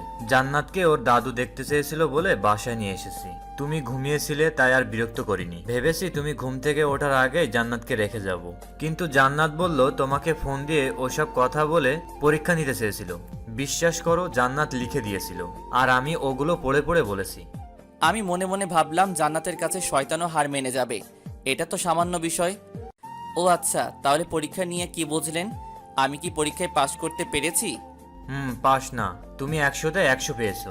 জানোই জান্নাত ছাড়া আমার আর কোনো ছেলে মেয়ে নেই। ছোটবেলা থেকেই জান্নাতের সব ইচ্ছা পূরণ করেছি, ওর বিয়েটা আমার ইচ্ছেতে দেব বলে। কিন্তু শয়তান মেয়েটা চালাকি করে ঠিক সময় বাসা থেকে বের হয়ে তোমার কাছে চলে এসেছে। তবে তোমাকে আমার খুব পছন্দ হয়েছে। শেষ কথা হলো জান্নাত কিন্তু আমার খুব আদরে মেয়ে। আশা করব তুমি আমার থেকেও বেশি আদর করবে জান্নাতকে। অবশ্যই। আমি জান্নাতকে নিয়ে পাশের রুমে গেলাম। কিছু কথা আছে ওর সাথে। জান্নাত যেতে চাইলো না, কারণ ও বুঝে গিয়েছিল আমি অনেক রেগে আছি আর বারবার আমার কাটা হাতটার দিকে তাকাচ্ছিল। কি হয়েছে এটা হয়তো বলার সাহস পাচ্ছে না, তো জান্নাতকে এক প্রকার জোর করেই পাশের রুমে নিয়ে গেলাম। জান্নাতের দিকে তাকাতেই চমকে গেলাম। ঝামেলা লাগিয়ে দিয়ে এখন এমনভাবে আমার দিকে তাকিয়ে রয়েছে যেন পৃথিবীর সব থেকে নিষ্পাপ মুখগুলোর মধ্যে একটা।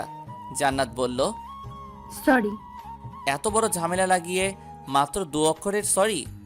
তাহলে কি করতে হবে বলো? 2 টাকার মার্বেলের মতো বড় বড় চোখ করে তাকিয়ে না থেকে কাজের কথায় আসো। কাজের কথা মানে? মানে আমি রাগের মাথায় তোমাদের বাসার সব জানালার গ্লাসগুলো ভেঙে দিয়েছি। সো কি? তাড়াতাড়ি বলো। ওইগুলো জরিমানা তুমি দিবে। জানি আমার বড়লোক শ্বশুর কিছু বলবে না, তবে আমার একটা সম্মান আছে না, তাই আমাকে ঠিক করে দিতে হবে। তুমি ভেঙেছো, তুমি ঠিক করে দাও, আমাকে বলছো কেন? ও হ্যালো, তোমার জন্য এসব হয়েছে? আমি কি তোমাকে আমাদের বাসার গ্লাসগুলো ভাঙতে বলেছি? আমার ঘুম পাচ্ছে, আম্মুর কোলে শুয়ে থাকবো, গেলাম। এই বলেই জান্নাত পিছন ফিরে চলে যেতে লাগলো। আমি বললাম, এই জান্নাত শুনো তো, ওই জান্নাতের বাচ্চা, কানে শুনিস না নাকি? ও মা, জান্নাতের তো পিছনে তাকানোর নামই নেই, দূর চলেই গেল। ও হয়তো ভাবছে আমাকে বোকা বানিয়ে বেঁচে গিয়েছে। আমি আবারও জান্নাতকে ডাক দিতেই জান্নাত চোখ দিয়ে ইশারা করে আমাকে ওখানে যেতে বলছে। আমি ওখানে না গিয়ে রুমে এসে ভাব নিয়ে ফোনটা কানে নিয়ে বলতে থাকলাম, হ্যালো জানু, কি করছো? আচ্ছা আজকে কোন কালারের শাড়ি পরছো? জান্নাত এটা শোনা মাত্রই আমার দিকে দ্রুত ছুটে আসে, এসে আমার ঠিক পাশে দাঁড়িয়ে শোনার চেষ্টা করে আমি কার সাথে কথা বলছি। তখনই আমি রুমের মধ্যেই পায়চারি শুরু করে দেই। জান্নাত আমার পিছু পিছু ঘুরঘুর করতে থাকে। হঠাৎ করেই আমার হাত থেকে ফোনটা কেড়ে নিয়ে দেখে কেউ ফোন দেয়নি, শুধু শুধু ভাব নিচ্ছি। তখন জান্নাত আমার দিকে ভ্রু কুঁচকে তাকালো। আমি জান্নাতকে জড়িয়ে ধরে বিছানায় শুইয়ে দিলাম। আমি বললাম, তোমার নাকি ঘুম পাচ্ছে, তো এবার ঘুমাও।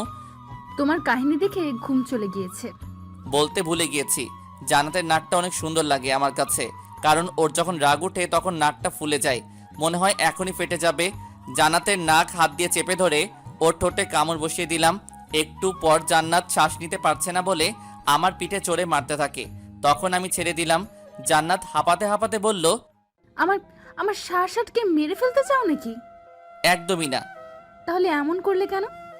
সকালে তুমি আমাকে ঠিক এমনভাবে মেরে ফেলতে চেয়েছিলে। কি বলো এসব? আচ্ছা, কেমন করে? অক্সিজেন ছাড়া মানুষ কি বাঁচতে পারে?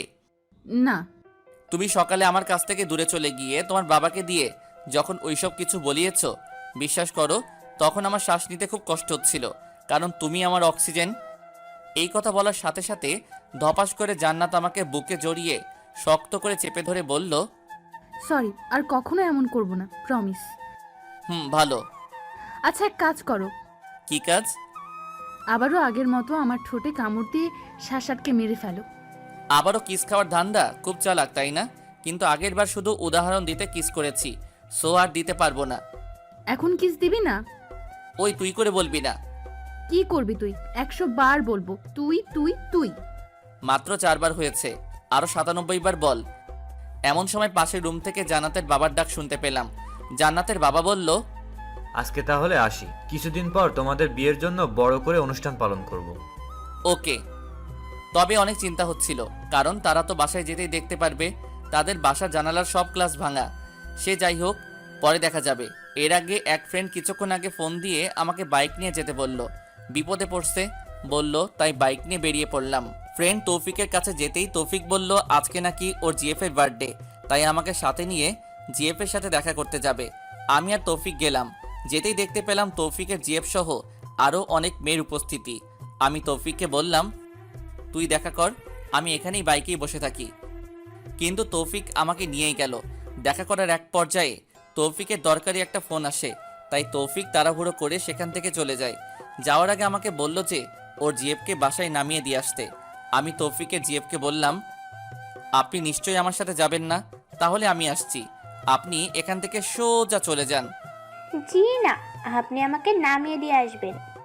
তো কি আর করার। তবে রাস্তায় উনি বলল ওনার এক ফ্রেন্ড নাকি আমাকে পছন্দ করেছে। পছন্দ করতেই পারে, এতে এমন কি হয়েছে? যদি বলি ভালোবেসে? বিয়ে করেছি, এটা তৌফিক আপনাকে বলেনি? জানি। তাই কি হয়েছে? বউ থাকবে ঘরে আর জিএফ থাকবে বাইরে, সিম্পল। আমি এই কথা শুনেই বাইকটা থামিয়ে তৌফিকের জিএফকে বললাম, বাইক থেকে নামেন। কেন, কি হলো আবার? নামতে বলেছি, নামেন। তৌফিকের জিএফকে মাঝ রাস্তায় নামিয়ে দিয়ে বাসায় চলে আসলাম, কারণ তার কথা আমার ভালো লাগেনি। এসব টাইপের ছেলে মেয়েদের জন্য বিবাহিত অনেক সংসারের শান্তি নষ্ট হয়ে যায়। ভালো লাগতে পারে অনেকজনকে, এটা ঠিক আছে, তবে ভালোবাসতে হয় একজনকেই। বাসায় আসতেই প্রথমে জান্নাতের কাছে বসলাম, তবে আমি ওর কাছে বসাতেই ও আমার থেকে দূরে চলে যায়। কি হয়েছে? এমন করলে কেন? কার সাথে দেখা করে আসছো, সত্যি করে বলো। আমি সবকিছু খুলে বললাম, কারণ জান্নাত আমার শরীরে অন্য কারো ঘ্রাণ পেয়েছে হয়তো। কি তীক্ষ্ণ ঘ্রাণ শক্তি, সত্যি অসাধারণ। আচ্ছা যাও, গোসল করে আসো আগে, এরপর একটা কথা বলবো। কি কথা? এখনই বলো। না, আগে গোসল করে এসো।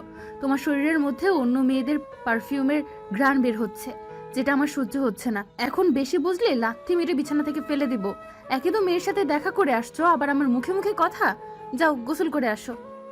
আমি আর কিছু বললাম না, চুপচাপ গোসলে চলে গেলাম। বলতে পারেন জান্নাতের কথায় কিছুটা ভয় পেয়েছি। জান্নাত মেয়ে হলে কি হবে, ওর কিল ঘুষি লাথির যে একটা হিট আমি আগেও ফ্রেন্ড থাকাকালীন খেয়েছি, এখনো মনে পড়ে সেই কথা। তাই আর কথা না বাড়িয়ে গোসলে চলে গেলাম। গোসল করে বের হতেই দেখি জান্নাত আমার জন্য তোয়ালে নিয়ে দাঁড়িয়ে রয়েছে। আমি তোয়ালে দিয়ে গাটা না মুছে জান্নাতের শাড়ির আঁচল দিয়েই গা মোছা শুরু করে দিলাম। আই কি করছো? ভিজে যাচ্ছি তো। আচ্ছা দাঁড়াও, আমি মুছে দিচ্ছি। ফ্রেশ হয়ে একটা সিগারেট জ্বালিয়ে খাওয়া শুরু করলাম। আপনারা ভাবছেন আমার সাহস বেড়ে গেছে তাই জান্নাতের সামনে সিগারেট খাচ্ছি? মোটেও না। জান্নাত আমাকে সারাদিনে একটা আর রাতে একটা সিগারেট খাওয়ার অনুমতি দিয়েছে। সে আমি যেখানে সেখানে খেতে পারি, তাই আমি সিগারেট খেয়ে জান্নাতের মুখের উপর ধোয়া ছাড়ছি। জান্নাতের তো রাগে নাকটা ফুলে ফেটে যাচ্ছে। সিগারেট খেয়ে বিছানায় ধপাস করে শুয়ে পড়লাম। তুমি কি যেন বলতে চেয়েছিলে, এখন বলো। না থাক, বলবো না। কেন, আবার কি হলো? আমার কোনো কথাই তো তুমি সিরিয়াসলি ভাবে নাও না। এখন সিরিয়াস ভাবে নিব, বলো তুমি। আমার বাবু লাগবে। উফ, আবার শুরু করে দিছো। কেন? ওকে, সব হবে, আগে আমাদের বিয়ের অনুষ্ঠানটা শেষ হোক। আমার এটা ভেবেই খুশি খুশি লাগতেছে যে জান্নাতকে 2বার বিয়ের সাজে দেখব। বাপরে বাপ, জান্নাত বউ সাজলে যা লাগে, কোনো প্রকার নেশা ছাড়াই মাতাল মাতাল লাগে। আচ্ছা, তুমি কি কখনো ভাবছো আমি তোমার বউ হব? তোর স্বভাব তো ছেলেদের মতো ছিল, তাই কখনো বউ কি তুই যে জিএফ হবি এটা কখনো ভাবিনি। শয়তান কোথাকার, আমার স্বভাব ছেলেদের মতো কখন ছিল? ছেলেদের মতো হাতা কুচিয়ে শার্ট পরতি, টি শার্ট সাথে প্যান্টও পরতি। আরো কিছু বলবো? না থাক, কিছু বলতে হবে না। কেন হবে না, বলি না। আচ্ছা, এখন তো তোর বউ, আর অন্য সব মেয়েদের মতো সবসময় শাড়ি পরিয়ে আর সংসারীও হয়ে গেছি, বুঝিস না? সব ঠিক আছে, তবে আবার সংসারী কবে হলে? আমি নিজেই তো সংসার কি জিনিস বুঝি না। তোর বুঝতেও হবে না। এখন নিচে যেয়ে আম্মুর কাজে সাহায্য করো, না হয় আমার সাথে চুপচাপ শুয়ে থাকো, দুষ্টামি করতে পারবা না। আম্মুর কাজ শেষ করেই আসছি, এখন তোমার সাথে ঘুমাবো। জানাত আমার পাশে শুয়ে আমার উপরে ওর পা তুলে দিল। আমি কিছু বললাম না, কারণ রাতে তো ওর উপরেই আমি শুয়ে থাকি। ও তো জাস্ট পা তুলে দিছে, আমি ঘুমিয়ে পড়লাম। তবে কিছুক্ষণ পর লক্ষ্য করলাম, ও মা, জান্নাতের পুরো বডি আমার উপরে দিয়ে আমার বুকে মাথা রেখে মজা করে ঘুমাচ্ছে। ভালোই লাগছিল, একটু চিকনা মেয়ে তো, তাই মনে হচ্ছিল না কেউ আমার উপরে আছে। তো দেখতে দেখতে মাঝে কিছুদিন চলে যায়। কাল আমাদের বিয়ের অনুষ্ঠান, কিন্তু এখনো পর্যন্ত জান্নাতকে কোনো শপিং করে দেইনি। জান্নাতও কখনো বলেনি। আমি জান্নাতকে বললাম, চলো তোমাকে শপিং করিয়ে দিয়ে বাসায় দিয়ে আসি, কাল আমি যে সেখান থেকে তোমাকে নিয়ে আসবো। শপিং করা লাগবে না, আমার অনেক কাপড় আছে। তো কি হয়েছে, চলো তো। জান্নাতকে নিয়ে শপিং করতে গেলাম, তবে জান্নাতের কোনো কাপড়ই পছন্দ হচ্ছিল না। আমি জান্নাতের জন্য কিছু শপিং করেছি, আমার নিজের পছন্দের, কিছু বলতে অনেকগুলো, কারণ যা দেখি সব ভালো লাগে। সব কাপড়ে জান্নাতকে সুন্দর দেখায়। জান্নাত আমার জন্য কিছু জিনিস নিয়েছে, তবে ও ওর নিজের জন্য কিছুই নেয়নি। ও আমাকে বলে ওর নাকি কিছুই পছন্দ হচ্ছে না, আমি ওর জন্য যেগুলো কিনেছি ওগুলা ছাড়া। সেদিনের মতো শপিং শেষ করে জান্নাতকে তার বাড়িতে রেখে আসলাম। রেখে আসার সময় জান্নাত অনেক কান্না করছিল, বলে কিনা আমার সাথে থাকতে থাকতে আমার প্রতি আসক্ত হয়ে গিয়েছে। আমাকে ছাড়া একটা রাত থাকা নাকি জান্নাতের কাছে 1 মাসের সমতুল্য। জান্নাতকে অনেক বুঝিয়ে রেখে আসলাম, তবে ওর শর্ত ছিল সারা রাত আমার সাথে ফোনে কথা বলবে। বাসায় এসে ভাবলাম, জীবনে অনেক বিয়ে দেখেছি যারা বিয়ের সময় বউকে প্রাইভেট কারে এমনভাবে নিয়ে আসে যেন কিডন্যাপ করে নিয়ে আসছে। তবে আমার চিন্তাভাবনা অন্যরকম। বউকে নিয়ে আসবো বাইকে করে, বউয়ের থাকবে খোলা চুল, যাতে আমি বাইক চালানোর সময় তার চুল বাতাসে উড়ে উড়ে আমার মুখে হালকা করে আছড়ে পড়ে। হ্যাঁ, প্রাইভেট কার থাকবে ঠিক আছে, তবে আমার বাইকের পিছনে। জান্নাতদের বাসায় আমি বাইক নিয়ে ঢুকলাম। আমার ফ্যাশন দেখে সেখানে থাকা মেয়েগুলো হা করে তাকিয়ে রইল। আমার পিছন পিছন অনেকগুলো প্রাইভেট কার ঢুকলো, সবগুলো সাদা গাড়ি। আব্বুকে বলে ছিলাম গাড়ি যেন এক রঙের হয়। এমন সময় দেখতে পেলাম জান্নাত দৌড়ে আমার দিকে আসছে, এসে সবাইকে চমকে দিয়ে আমাকে জড়িয়ে ধরলো। এই কি করছো, ছাড়ো প্লিজ, সবাই দেখছে তো। দেখুক হিংসুটেরা। আমার কি, তুমি তো কাল রাতে কথা বলতে বলতে ঘুমিয়ে পড়েছিলে, তাই সারা রাত ঘুমাতে পারিনি, সারাক্ষণ শুধু তোমার কথা ভেবেছি। সরি। বিয়ের অনুষ্ঠান ভালোভাবে সম্পন্ন হলো। সো আমার ছোটবেলা থেকে যে ইচ্ছেটা ছিল বউকে বাইকে করে নিয়ে আসবো, আজ সেটা সফল হলো। জান্নাতকে বউ হিসেবে পেয়ে সত্যি আমি অনেক খুশি, তবে জান্নাত আমায় পেয়ে আমার থেকেও বেশি খুশি হয়েছে। কিছুদিন পর হয়তো জান্নাতের একমাত্র আবদার রাখতে জান্নাতকে বাবু উপহার দিতে হবে। জান্নাত আমার কাছে এই আবদারটা ছাড়া আর কিছুই চাইনি, তাই যত তাড়াতাড়ি সম্ভব এটা পূরণ করব। জান্নাত আমার বেস্ট ফ্রেন্ড থেকে এখন আমার বউ। ইচ্ছা আছে এইভাবেই জান্নাতকে ভালোবেসে আগলে রাখবো সারা জীবন।